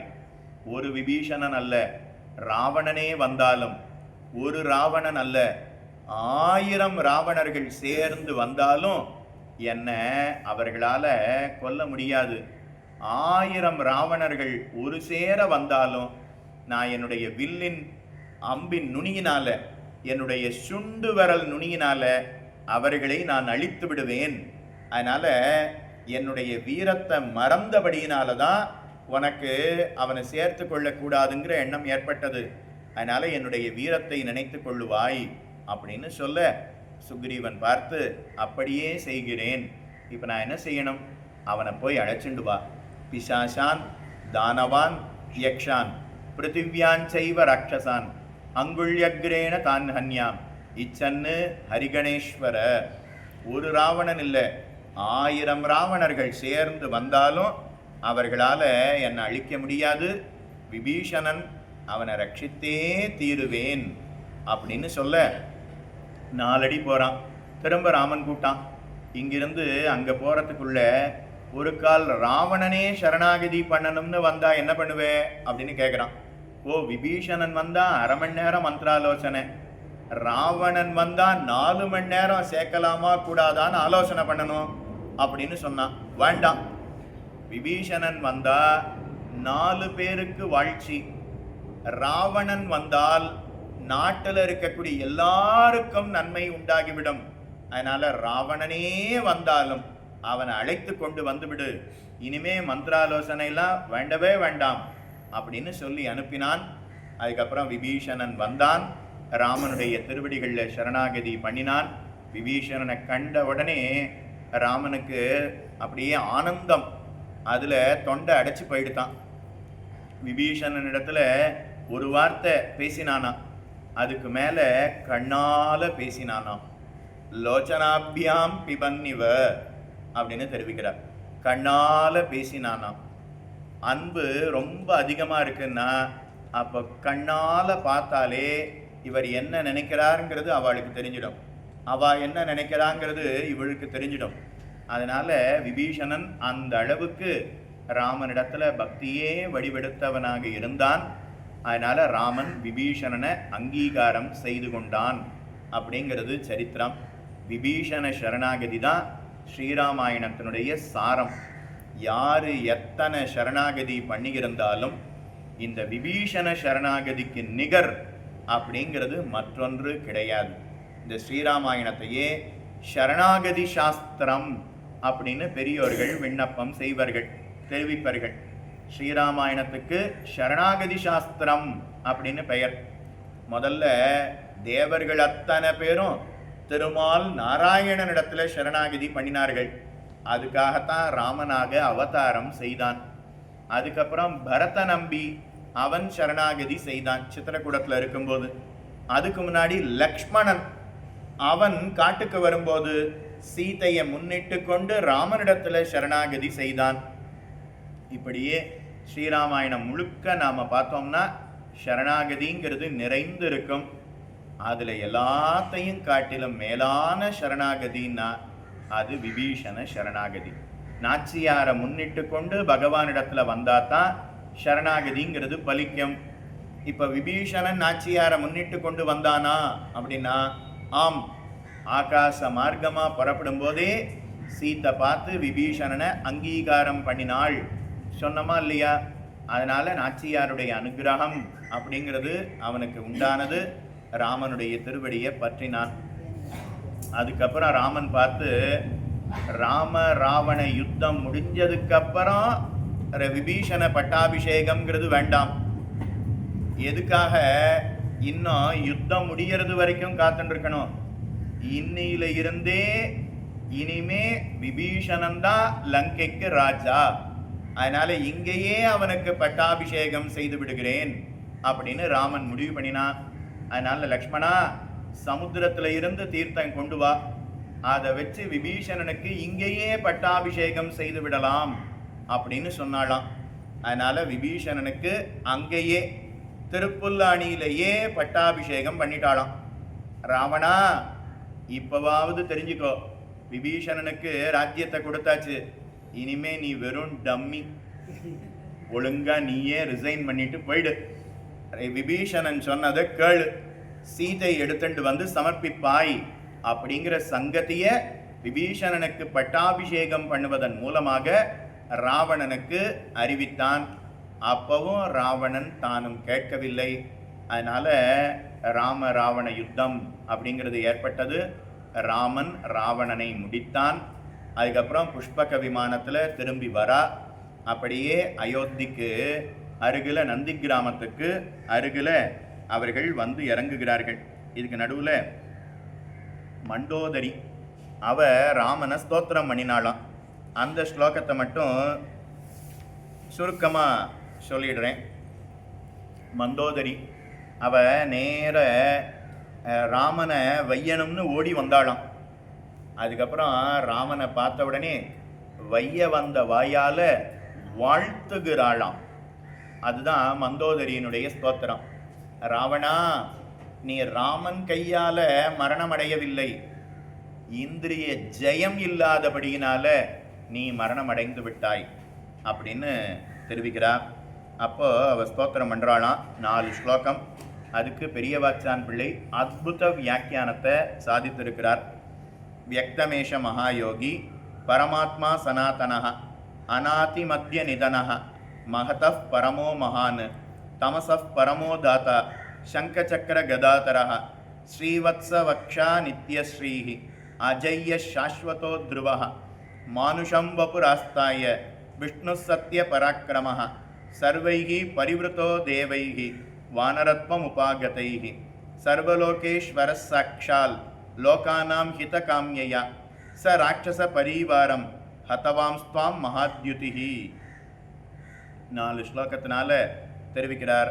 வியக்தமேஷ மகாயோகி, வியக்தமேஷ மகாயோகி பரமாத்மா சனாதனஹ. மகாயோகியாம் ராமன், மகாயோகியாம், இந்திரிய ஜெயத்தை உடையவனாம். மந்தோதரி, இந்த மந்தோதரி ரொம்ப அழகா இருப்பாளாம். அவளை யாராவது ஒருத்தர் பார்த்தா திரும்ப பார்க்கணும்னு தோணுமா.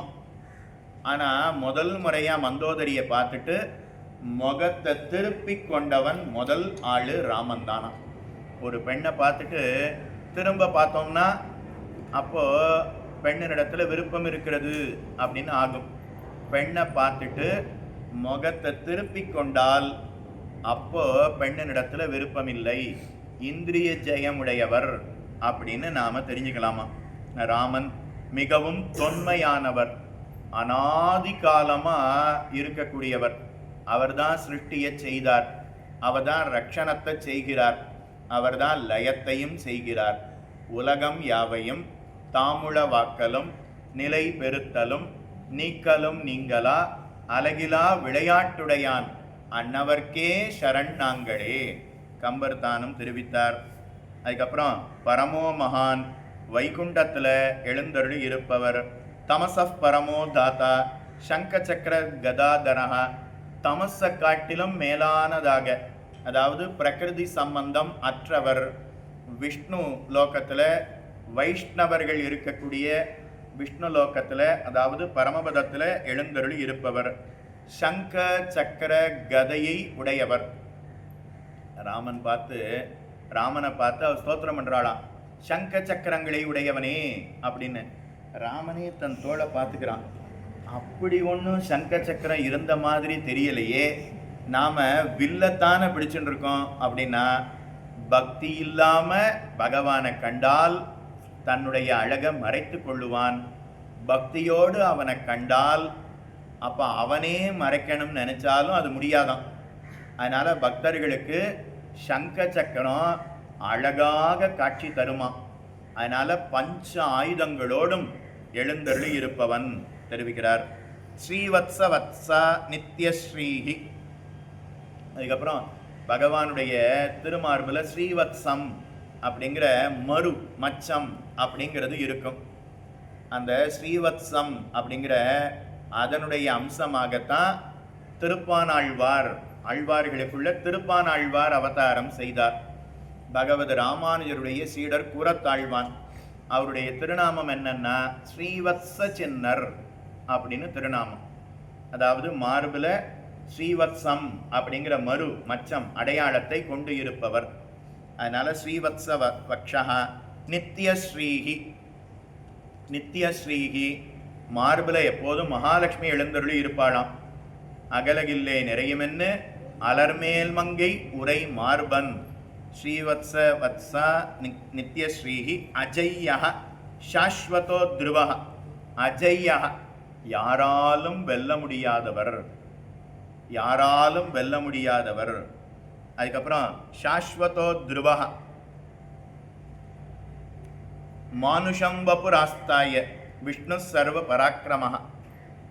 மனித உருவத்தை எடுத்துக்கொண்டு, ராமனுடைய உருவத்தை எடுத்துக்கொண்டு சாக்ஷாத் விஷ்ணு பகவான் நாராயணனே திருவவதாரம் செய்கிறான்.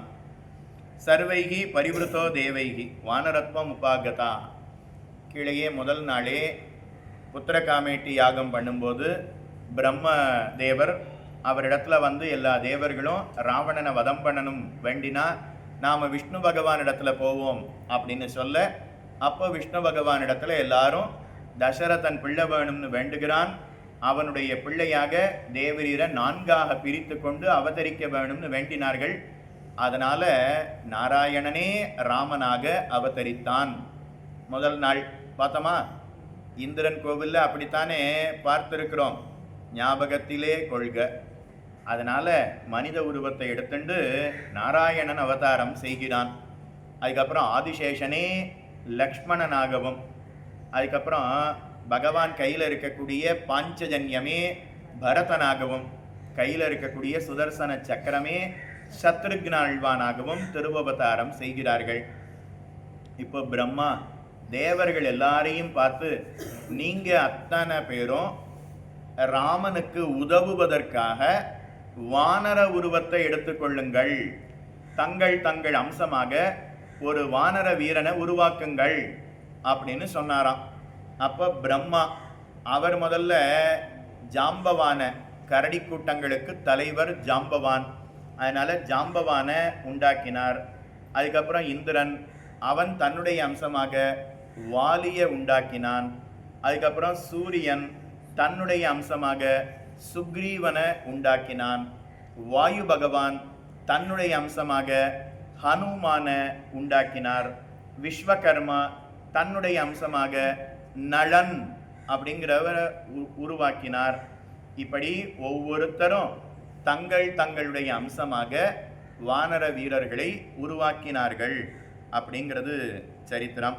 சர்வலோகேஸ்வரா சாட்சால் லோகானாம் ஹிதகாமியா, உலகத்தில் இருக்கக்கூடிய அத்தனை பேருக்கும் நன்மை செய்வதற்காக ராமன் திருவவதாரம் செய்திருக்கிறான். அதனால ராட்சச பரிவாரத்தை அபாரமா ராட்சச சைன்யத்தை அழித்து தர்மத்தை நிலைநாட்டுகிறான் அப்படின்னு ஸ்தோத்திரம் பண்ணினாலாம். அதுக்கப்புறம் விபீஷணனுக்கு பட்டம் கட்டினார்கள். விபீஷண பட்டாபிஷேகம் அப்படிங்கிறது நடைபெற்றது. அதுக்கப்புறம் இப்போ புஷ்பக விமானத்தில் நந்தி கிராமத்துக்கு வந்தார்கள். நந்தி கிராமத்துக்கு வந்ததுக்கப்புறம் அங்கே அத்தனை பேரும் பரதனை பார்க்கணுங்கிறதுக்காக வருகிறார்கள். பரதன் ராமனிடத்தில் ராஜ்யத்தை திரும்ப சமர்ப்பிக்கிறானாம். ராமா, உன்னுடைய ராஜ்யத்தை நான் திரும்ப உன்னிடத்திலேயே சமர்ப்பித்து விடுகிறேன். யாவதா வர்த்ததே சக்கரம் யாவதீச்ச வசுந்தரா, இது எது வரைக்கும் சூரிய சந்திரர்கள் இருப்பார்களோ, எது வரைக்கும் சமுத்திரத்தில் ஜலம் இருக்குமோ, எது வரைக்கும் நீர் நிலம் குட்டையில் ஜலம் இருக்குமோ, அது வரைக்கும் ராமராஜ்யமே இனிமே நடக்கட்டும் அப்படின்னு ராமனிடத்தில் ராஜ்யத்தை கொடுத்தானாம். ராமன் போகும்போது எவ்வளோ ராஜ்யம் இருந்ததோ அதை காட்டிலும் திரும்பி வரும்போது அதை 10 மடங்கு வளர்த்து கொடுத்தானாம். அது எப்படி சுவாமி 10 மடங்கு எப்படி வளர்க்க முடியும் அப்படின்னா, வரவு வந்ததுன்னா அதை ராமன் திருவடியில் சமர்ப்பிச்சுடுவான். செலவு ஏதாவது இருந்ததுன்னா திருவடியில் கேட்பானா. திருவடி எங்கேயாவது எடுத்து கொடுக்குமா? அதனால் செலவே கிடையாது, கொடுக்கவே மாட்டான். அப்போ வெறும் வரவு மட்டும்தான், செலவே இல்லையாம். 14 வருஷம் அயோத்தியில் யாரும் எந்த செலவும் பண்ணலையாம். அப்போது 14 வருஷத்தில் வரவு மட்டும் வந்தது இல்லையா, அதனால் 10 மடங்காக அதை பெருக்கி ராமன் திருவடியில் பரதன் சமர்ப்பித்தான். இப்போ அத்தனை பேரும் க்ஷவரம் செய்து கொண்டார்களாம். அதுக்கப்புறம் அயோத்திக்குள்ள இதுவரைக்கும் மான் தோலையும் மரவுரியையும் ஜடாமுடியையும் தரித்திருந்த அவர்கள் க்ஷவரம் பண்ணிக்கொண்டு அதுக்கப்புறம் தீர்த்தமாடி அதுக்கப்புறம் ராஜா உடுத்தக்கூடிய அலங்காரங்கள் வஸ்திரங்கள் அது எல்லாவற்றையும் செய்து கொண்டு ஆபரணங்களை எல்லாம் அணிந்து கொண்டு பரதனையும் அழைத்து கொண்டு 4 பேரும் ராம லக்ஷ்மண பரத சத்ருக்னர்கள் எல்லாரும் அயோத்திக்குள்ள புகுகிறார்கள். 14 வருடங்கள் கழித்து ராமனை கண்ட கண்கள் பாக்கியம் செய்திருக்கின்றன. அதனால் எல்லாரும் ராமனை கண்ட ஆனந்தத்தில் அப்படியே கழித்தார்கள். இப்போ வசிஷ்டர் பார்த்து ராமனுக்கு பட்டாபிஷேகம் அப்படின்னு முடிவு பண்ணினாராம். ராமம் ரத்னமயே பீட்டே சஹசீதம் யவேஷயத் வசிஷ்டோ வாமதேவஸ்ச ஜாபாலிர் அத காஷ்யபः காத்யாயன சுயஜ்ஞஸ்ச கௌதமோ விஜயஸ்ததா அப்யசிஞ்சன் நரவ்யாக்ரம் பிரசன்னேன சுகந்தினா சலிலேன சஹஸ்ராட்சம் வசவோ வாசவம் யதா. ராமனுக்கு ரத்னமயமான சிம்மாசனம், அதில் சீதையோட ராமனை அமர்த்தி வசிஷ்டர், வாமதேவர், ஜாபாலி, காஷ்யபர், காத்யாயனர், சுயக்ஞர், கௌதமர், விஜயர் 8 பேர் மந்திரிமார்கள், புரோகிதர்கள், அவ 8 பேரும் ராமனுக்கு பட்டாபிஷேகம் பண்ணினாலாம். புண்ணிய நதியிலிருந்து தீர்த்தங்களை கொண்டு வர சொன்னான். அதனால் ஹனுமான், சுக்ரீவன், அங்கதன், ஜாம்பவான் இவர்கள்லாம் எல்லா திசையிலேயும் இருக்கக்கூடிய புண்ணிய தீர்த்தங்களை கொண்டு வந்து கொடுக்குறாளாம். வால்மீகி தெரிவிக்கிறார், 500 புண்ணிய நதி தீர்த்தங்களை கொண்டு வந்தார்கள்னு தெரிவிக்கிறார். கங்கை, யமுனை, சரஸ்வதி, கோதாவரி நமக்கு 4-5க்கு மேலே தெரியலை. ஆனால் அன்னைக்கு 500 புண்ணிய நதிகளில் இருந்து தீர்த்தத்தை கொண்டு வரா. அதை அப்படியே ராமனுடைய தலையில் சேர்க்கிறாளாம். அப்யசிஞ்சன் நரவ்யாக்ரம் பிரசன்னேன சுகந்தினா சலிலேன சஹசிராட்சம் வசவோ வாசவம் யதா. எப்படி தேவேந்திரன் அஷ்ட வசுக்களுக்கு தலைவனாக இந்திரலோகத்தில் இருக்கிறானோ அதை போல ராமன் அயோத்தியா ராஜ்யத்திற்கு, கோசல தேசத்துக்கு, ஏன் பாரத தேசம் முழுக்க, ஏன் பூமி முழுக்க அத்தனை பேருக்கும் ராஜாவாக, ராம ராஜாவாக பட்டாபிஷேகம் ராமனுக்கு நடைபெற்றது. அரியணையை அனுமந்தாங்க, அங்கதன் உடைவாளேந்த, விரைசெறி கமலத்தார் சேர் வெண்ணையூர் சடையன் தங்கள் மரபுளோர் கொடுக்க வாங்கி வசிஷ்டனே புனைந்தான் மௌலி. பரதன் வெண்குடை கவிக்க இருவரும் கவரி பற்ற வசிஷ்டனே புனைந்தான் மௌலி அப்படின்னு தெரிவிக்கிறார். அதனால ராமனுக்கு பட்டாபிஷேகம் அப்படிங்கிறது நடைபெற்றது. அரியணையை அனுமன் தாங்க, இந்த சிம்மாசனத்தை ஹனுமான் தாங்கி கொண்டாராம். அங்கதன் உடைவாள் எந்த, உடைவாள் ராமன் இடுப்புல சொருகிப்பானே நாந்தகம் அப்படிங்கிற வாள், அந்த வாளை அங்கதன் ஏந்தி கொண்டானாம், தாங்கி கொண்டானாம். அதுக்கப்புறம் அரியணையை அனுமன் தாங்க, அங்கதன் உடைவாளேந்த, பரதன் வெண்குடை கவிக்க, பரதன் வெண்கொற்ற குடைய தரித்து கொண்டு இருந்தானாம். அதுக்கப்புறம் லக்ஷ்மணனும் சத்ருக்னனும் சாமரம் வீசினாலாம், ஆலவட்டம் வீசினார்களாம்.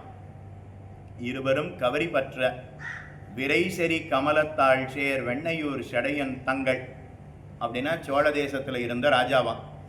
அதனால் அந்த ராஜா அவனுடைய சிம்மாசனத்தில் ராமனை அமர்த்தினார்கள் அப்படின்னு தெரிவிக்கிறார். அதனால் ராமனுடைய சம்பந்தமுடையவர்கள் தான் சோழ தேசத்து ராஜாவாக, பாண்டிய தேசத்து ராஜாவாக, சேர தேசத்து, பல்லவ தேசத்து, ஏன் பூமியில் எத்தனை எத்தனை தேசம் இருக்கோ அத்தனை தேசத்திலையும் அவர்களே ஆண்டார்கள் அப்படிங்கிறது சரித்திரம். அதுக்கப்புறம் எல்லாரும் புறப்படும்போது விபீஷணன் ராமனுடைய திருவாராதன பெருமாளை கண்டான். அவருடைய அழகில் மயங்கி நின்றான். அவரை எனக்கு கொடும் அப்படின்னு கேட்க, அப்போ ராமன் பார்த்து தன்னுடைய திருவாராதன பெருமாளான ரங்கநாதனை அப்படியே விபீஷணனுக்கு கொடுக்க, விபீஷணன் எழுந்தருளை பண்ணி கொண்டு வருகிறான்.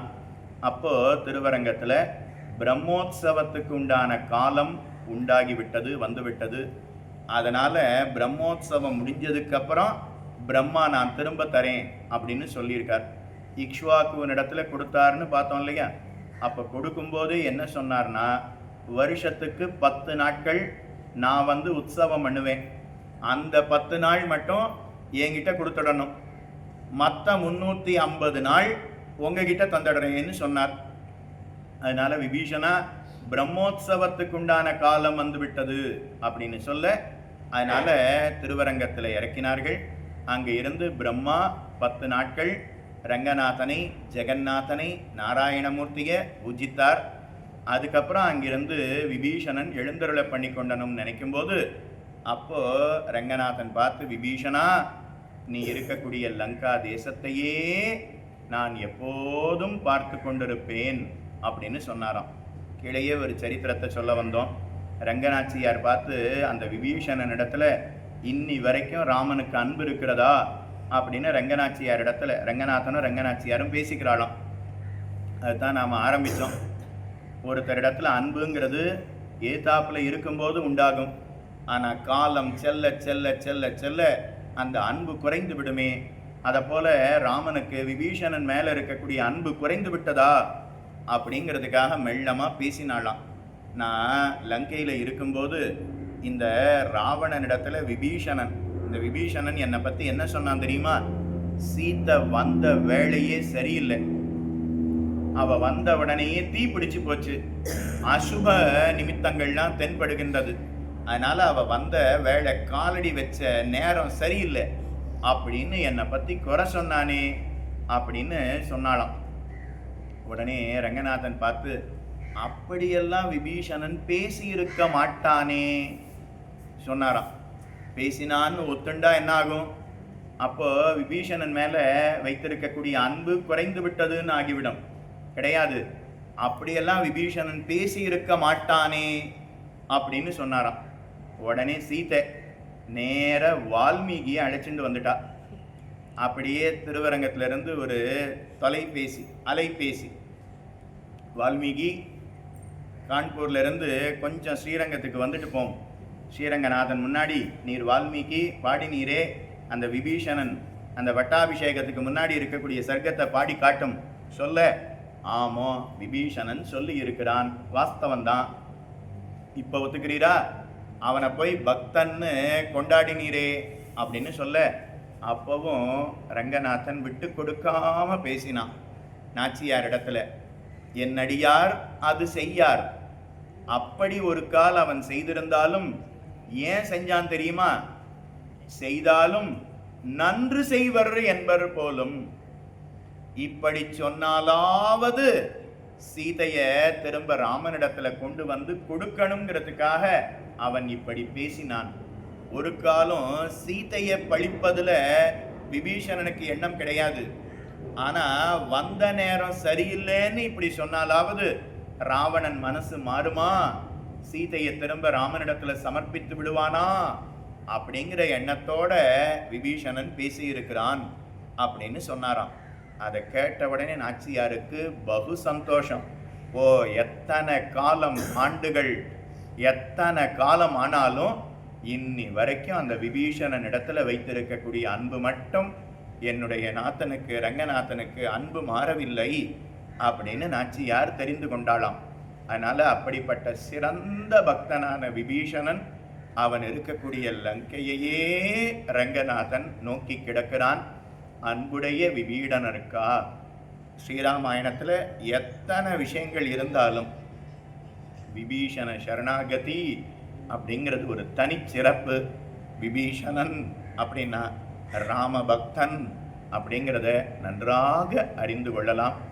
அந்த விபீஷணனுக்கு ரங்கநாதனை எழுந்தருளை பண்ணி கொடுத்தார் அப்படிங்கிறது சரித்திரம்.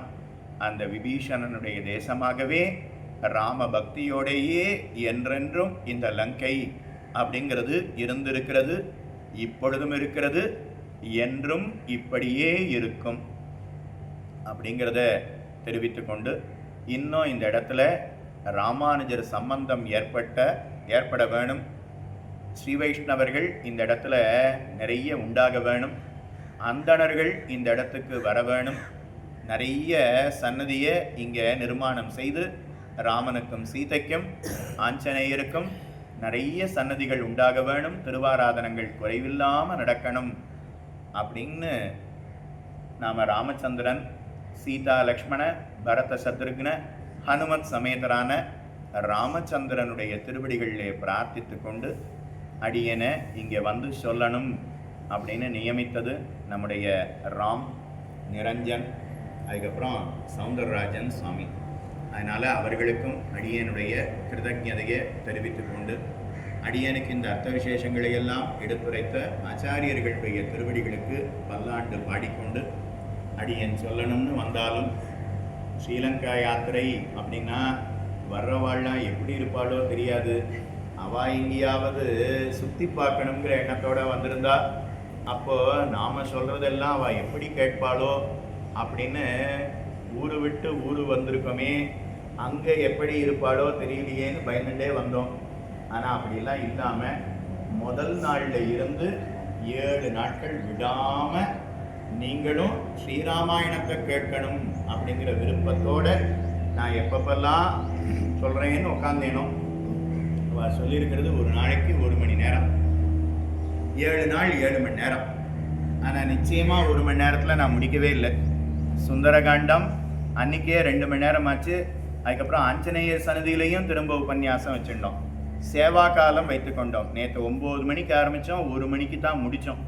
அதனால் விடாமல் எல்லா இடத்துலையும் நீங்களும் உற்சாகமாக ராம பக்தியோடு நீங்கள்லாம் ஆனந்தமாக உட்காந்து கேட்டீர்கள். அதனால் அந்த ஸ்ரத்தை அப்படிங்கிறது இன்னும் மேலே மேலே வளர வேணும். அடியனுக்கு விடாமல் ஒவ்வொரு நாளும் புஷ்பத்தை கொண்டு வந்து கொடுத்தா சர்க்குணம், அதுக்கப்புறம் வித்யாலக்ஷ்மி, அதுக்கப்புறம் விடாமல் ஒவ்வொரு நாளும் இரவு பொழுது பழங்களையும் கொண்டு வந்து கொடுத்தா. அதனால் அவர்களுக்கும் அடியனுடைய கிருதஜதையை தெரிவித்து கொண்டு, விடாமல் 7 நாளும் நாம் என்ன கேட்டோமோ அது அத்தனையும் நமக்கு ரெக்கார்டிங்கில் வர்றதுன்னா அதுக்கு வித்யாலக்ஷ்மி காரணம். அதனால் அவளுக்கும் நம்முடைய கிருதஜதையை தெரிவித்துக் கொள்வோம். அடியேன் எங்கேயோ ரூமில் இருந்தாலும் அடியனுக்கு பிரசாதம் என்ன வேளா வேளைக்கு கொண்டு வந்து மாற்றி கொடுத்து அதை அலம்ப கூட வேண்டாம்னு அப்படியே எடுத்துட்டு போய் அதை மறுபடியும் சுத்தி பண்ணி சரியாக பெருமாளுக்கு சரியான நேரத்துக்கு கொண்டு வந்து கொடுத்ததுன்னா சௌந்தரராஜன் சுவாமி, சுந்தர்ராஜன் சுவாமி. அடியன் அவரை விட வயசில் சின்னவர் தான். ஆனால் அடியன் ஆர்கேஎஸ் அப்படின்னு கூப்பிட்டுருக்கேன். அவரும் அதையே ஆனந்தமாக அவரும் ஏற்றுக்கொண்டார். அதனால் அவருக்கும் அடியனுடைய கிருதஜதையை தெரிவித்து கொண்டு வந்திருக்கக்கூடிய அத்தனை பேரும் சுவாமி ரொம்ப நன்னா இருக்குது, கேட்குறதுக்கு இனிமையாக இருக்குது அப்படின்னு அடியனை என்கரேஜ் பண்ணி விடாமல் நீங்களும் உட்கார்ந்து கேட்டீர்கள். அதனால் உங்கள் அனைவருக்கும் அடியனுடைய கிருதஜதையை தெரிவித்து கொண்டு, யாரோ ஒருத்தர் 2 பேர் பேரை சொன்னேன், அப்போ நம்மளாம் சொல்லலையே நினச்சிட வேண்டாம். உங்கள் அத்தனை பேரு மேலேயும் அடியனுக்கு தனி அன்பு அப்படிங்கிறது உண்டாகி இருக்கிறது. ராமனுடைய அனுகிரகம் அனைவருக்கும் உண்டாக வேணுமாய் பிரார்த்தித்து கொண்டு அடியோமோடும் நின்னோடும் பிரிவின்னி இருக்க வேணுமென்னு சொல்லி இத்தோடு அமைகிறேன். க்ஷமிக்க பிரார்த்திக்கிறேன்.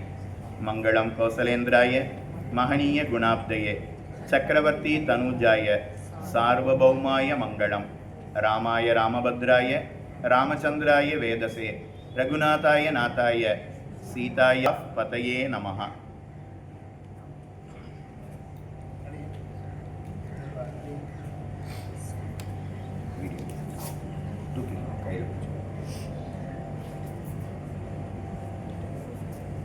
அனைத்து ஆழ்வார்களும் ஸ்ரீராமாயணத்தை மிக்க புகழ்ந்து பாடியுள்ளார்கள்.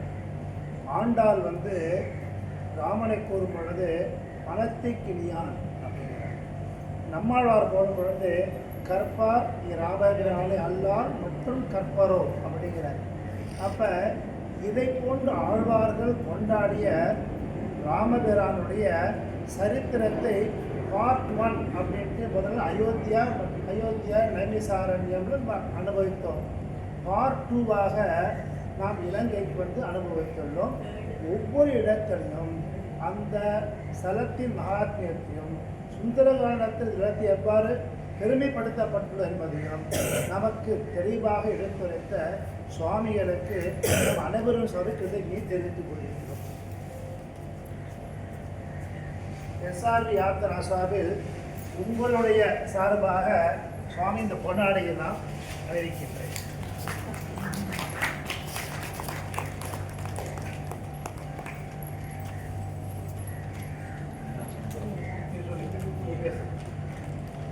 ஸ்ரீமதே ராமானுஜாய நமஹ.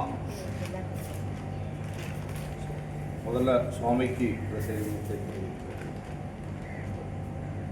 இந்த ஸ்ரீலங்கா யாத்திரா அப்படின்றது நம்ம ராமாயணம் பார்ட் 1 யாத்திரா அயோத்தியா. ராமர் கோவில் கட்டி 48 நாள் அதுக்குள்ள மண்டலாபிஷேகத்துக்குள்ள நாம் பெருமாளை சேவிக்கணும் அப்படின்ட்டு சுவாமி ஒரு இது கிட்ட அப்ரோச் பண்ணோம். அப்போ நாங்கள் பார்த்தீங்கன்னா நாட் ஈவன் ஒரு 8 மாதம் 9 மாதம் இந்த யாத்திரை துவங்கி 8 மாதம் 9 மாதம் கூட ஆகலை. சுவாமி கிட்ட பரிச்சயம் இருந்தது. அவர்கிட்ட கேட்டோம், சுவாமி இந்த மாதிரி ஆசை இருக்கு, அயோத்தியாவில் புது ராமர் கோவில் கட்டியிருக்கா, அந்த ராமர் கோவிலில் நம்ம எல்லா பக்தால்ஸையும் கூட்டின்னு போயிட்டு சவுத் இண்டியன்ஸ் எல்லாரையும் கூட்டின்னு போயிட்டு சேவிக்க வைக்கணும்னு ஒரு ஆசை சுவாமி அப்படின்னோம். உடனே வித்தவுட் எனி ஹெசிடேஷன் சுவாமி சொன்னாரு, அப்படியே ஆகட்டும், நம்ம கண்டிப்பாக பண்ணலாம். நம்ம ஏன் வெறும் அயோத்தியா மாத்திரம் இல்லை, நவாகம் அப்படின்ற டாபிக்ல 9 நாட்கள் ராமாயணம் ரிலேட்டட் பிளேசஸ், அந்த கங்கை அந்த சரையு நதி கரையிலேருந்து அந்த ராமாயணம் ரிலேட்டட் பிளேசஸ்லாம் ஒவ்வொன்றும் சேவிக்கலாம் அப்படின்ட்டு சுவாமி ஆரம்பித்தார். 9 நாட்கள், 3 நாட்கள் அயோத்தியா. நாங்கள் எதிர்பார்க்கவே இல்லை.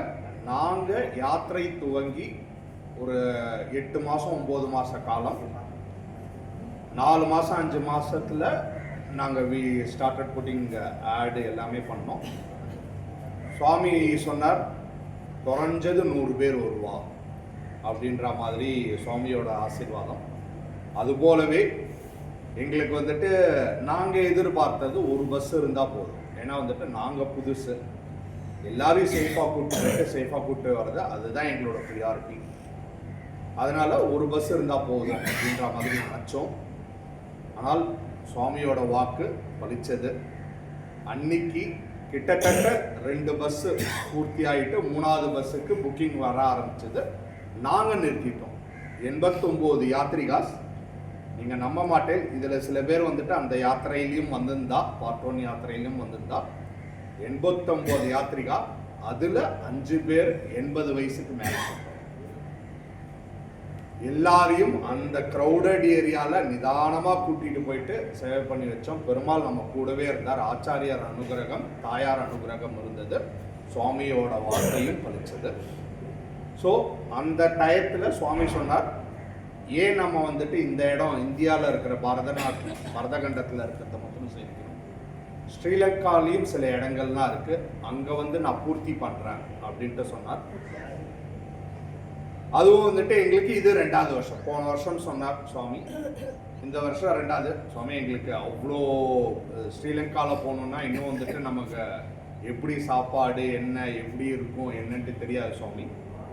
நாங்கள் ஒரு பைலட் டூர் போயிட்டு வந்துட்டு தென் வந்துட்டு நாங்கள் கண்டிப்பாக கூட்டிகிட்டு போகிறோம் சுவாமி. We are very much confident தன் சுவாமி சொல்லியிருக்கார் அது நல்லபடியாக நடக்கும் அப்படின்ட்டு நாங்கள் எங்களோட விடாமுயற்சி பண்ணினோம்.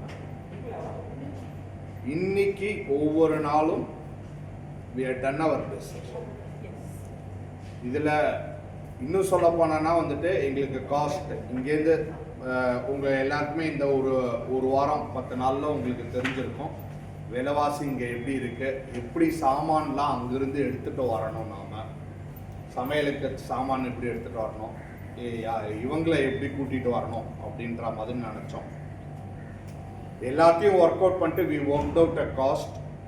அதில் எல்லாரையும் வந்து கம்ஃபர்டபுளாக கூட்டிகிட்டு வரணும். வால்வோ பஸ்ஸாக இருக்கணும், நல்ல ஸ்டார் ஹோட்டல்ஸாக இருக்கட்டும், உபன்யாசமும் நல்லா இருக்கணும், வேலைக்கு அந்தந்த டயத்துக்கு நல்ல உணவுகள் இருக்கணும் அப்படின்ற மாதிரி சொல்லிட்டு நாங்கள் ஒர்க் அவுட் பண்ணிட்டு எல்லாமே பண்ணினோம். பெருமாள் அனுகிரகத்தில் எவ்ரிதிங் ரொம்ப ரொம்ப ரொம்ப ரொம்ப ரொம்ப நல்லா இருந்தது. இதுக்கு முக்கிய காரணம் யாத்ரிகாஸ் கூட. ஒவ்வொரு யாத்ரிகாஸும் லைக் எ ஃபேமிலி மெம்பர்ஸ் ஒவ்வொருத்தருக்கு ஹெல்ப் பண்ணிட்டு நம்ம சத் விஷயங்களும் பேசி ஒரு ஃபன்னும் என்டர்டைன்மெண்ட்டும் இது பண்ணிட்டு எல்லாமே பண்ணினோம். ஸோ ரொம்ப ரொம்ப மகிழ்ச்சியாக இருக்குது. இது எங்களோட ஆர்கனைசர்ஸ் மட்டும் இல்லை, எங்களுக்கு உறுதுணையாக இருந்து சுரன் அப்படின்ட்டு இஸ்கான் கோவிலில் கைங்கரியம் பண்ணிட்டு இருக்கார். இங்கே நிறையா வந்துட்டு ஏஜென்ட்ஸ் அவங்கெல்லாம் இருக்காங்க, இந்த ஊரில் இருக்காங்க. But we don't want to go for other caste other people. எங்களுக்கு இவரும் எங்களை மாதிரி ஒரு புதுசாக இந்த மாதிரி யாத்திரை இங்கே ஸ்ரீலங்காவில் கோவில்கள் கூட்டிகிட்டு போயிட்டு இது பண்ணிட்டு இருக்கார். ஸோ அவருக்கும் ஒரு சப்போர்ட் கொடுக்கணும் அப்படின்ட்டு அவருடைய ஹெல்ப்பில் we could able to do this. I also thank our cooking team. இங்கே வரல, இன்னும் அவங்க இதில் இருக்கா, ஸ்ரீராம் சுவாமிகள்ன்ட்டு எங்களுடைய கோதண்டராமர் கோவிலில் பிரம்ம உற்சவம், வசந்த உற்சவம் இந்த மாதிரி இதெல்லாம் பண்ணிட்டு இருக்கா. ஸோ அந்த உற்சவத்தில் தலிகை பண்ணுற பரிஜாதா அவரை கேட்டோம். இப்போ உற்சவ காலம், எங்கள் கோவிலில் உற்சவ காலம் நடந்துட்டுருக்கு, அவர் அதை விட்டுட்டு இங்கே நான் வரேனான்னு உங்களுக்கு பண்ணுறேன் அப்படின்னாரு. ஸோ அவருக்கும் என்னோட நன்றி. அவரோட கூட இருக்கிற இஸ்கான் 2 ஹெல்பர்ஸ் அவங்களுக்கும் நன்றி. On top of it Satish இருக்கட்டும் அவர்கள் and on top of it driver. நம்ம சொல்லணும், காலையில் 6 மணிக்கு 7 மணிக்கு நம்ம கிளம்பணும், நைட்டு வரைச்சி 8 மணி 9 மணி ஆகிறது. நிதானமாக ஒரு ஜர்க்கு ஒரு இது இல்லாத அவங்க கூட்டிகிட்டு வந்தாங்க. அவங்களுக்கும் எங்கள் நன்றி. அண்ட் இந்த ஒரு சந்தோஷமான ஒரு இதில் எல்லா யாத்ரிகாஸ்லையும் இதில் எங்களுக்கு 10-15 தடவை எங்களோடையே எங்களோடையே கூட டிராவல் பண்ண யாத்ரிகாஸும் இருக்கா. சொந்தக்காரா என்னோட சித்தப்பா சித்தி இவாளும் இருக்கா. Not even a single Yatrika எங்க கிட்ட வந்துட்டு ஒரு டிஸ்கவுண்ட்டோ உங்க பிரைஸ் வந்துட்டு அதிகமா இருக்கோ அந்த மாதிரிலாம் எதுவுமே வந்துட்டு சொல்லலை. ஏன்னா நாங்க புதுசு, எங்களுக்கு எவ்வளோ காஸ்ட் ஆகும் என்னன்ட்டு தெரியாது. But to give a maximum comfort and everything we had work out a cost. அந்த காஸ்ட்ல we have some excess. We have some excess. ஓப்பனாக சொல்லணும், எங்களுக்குன்னு ஒரு மார்ஜின் எல்லா இதுவும் நாங்கள் மேக்ஸிமம் பண்ணிட்டு that we want to give it back to you. Other song in the back. Niranjan.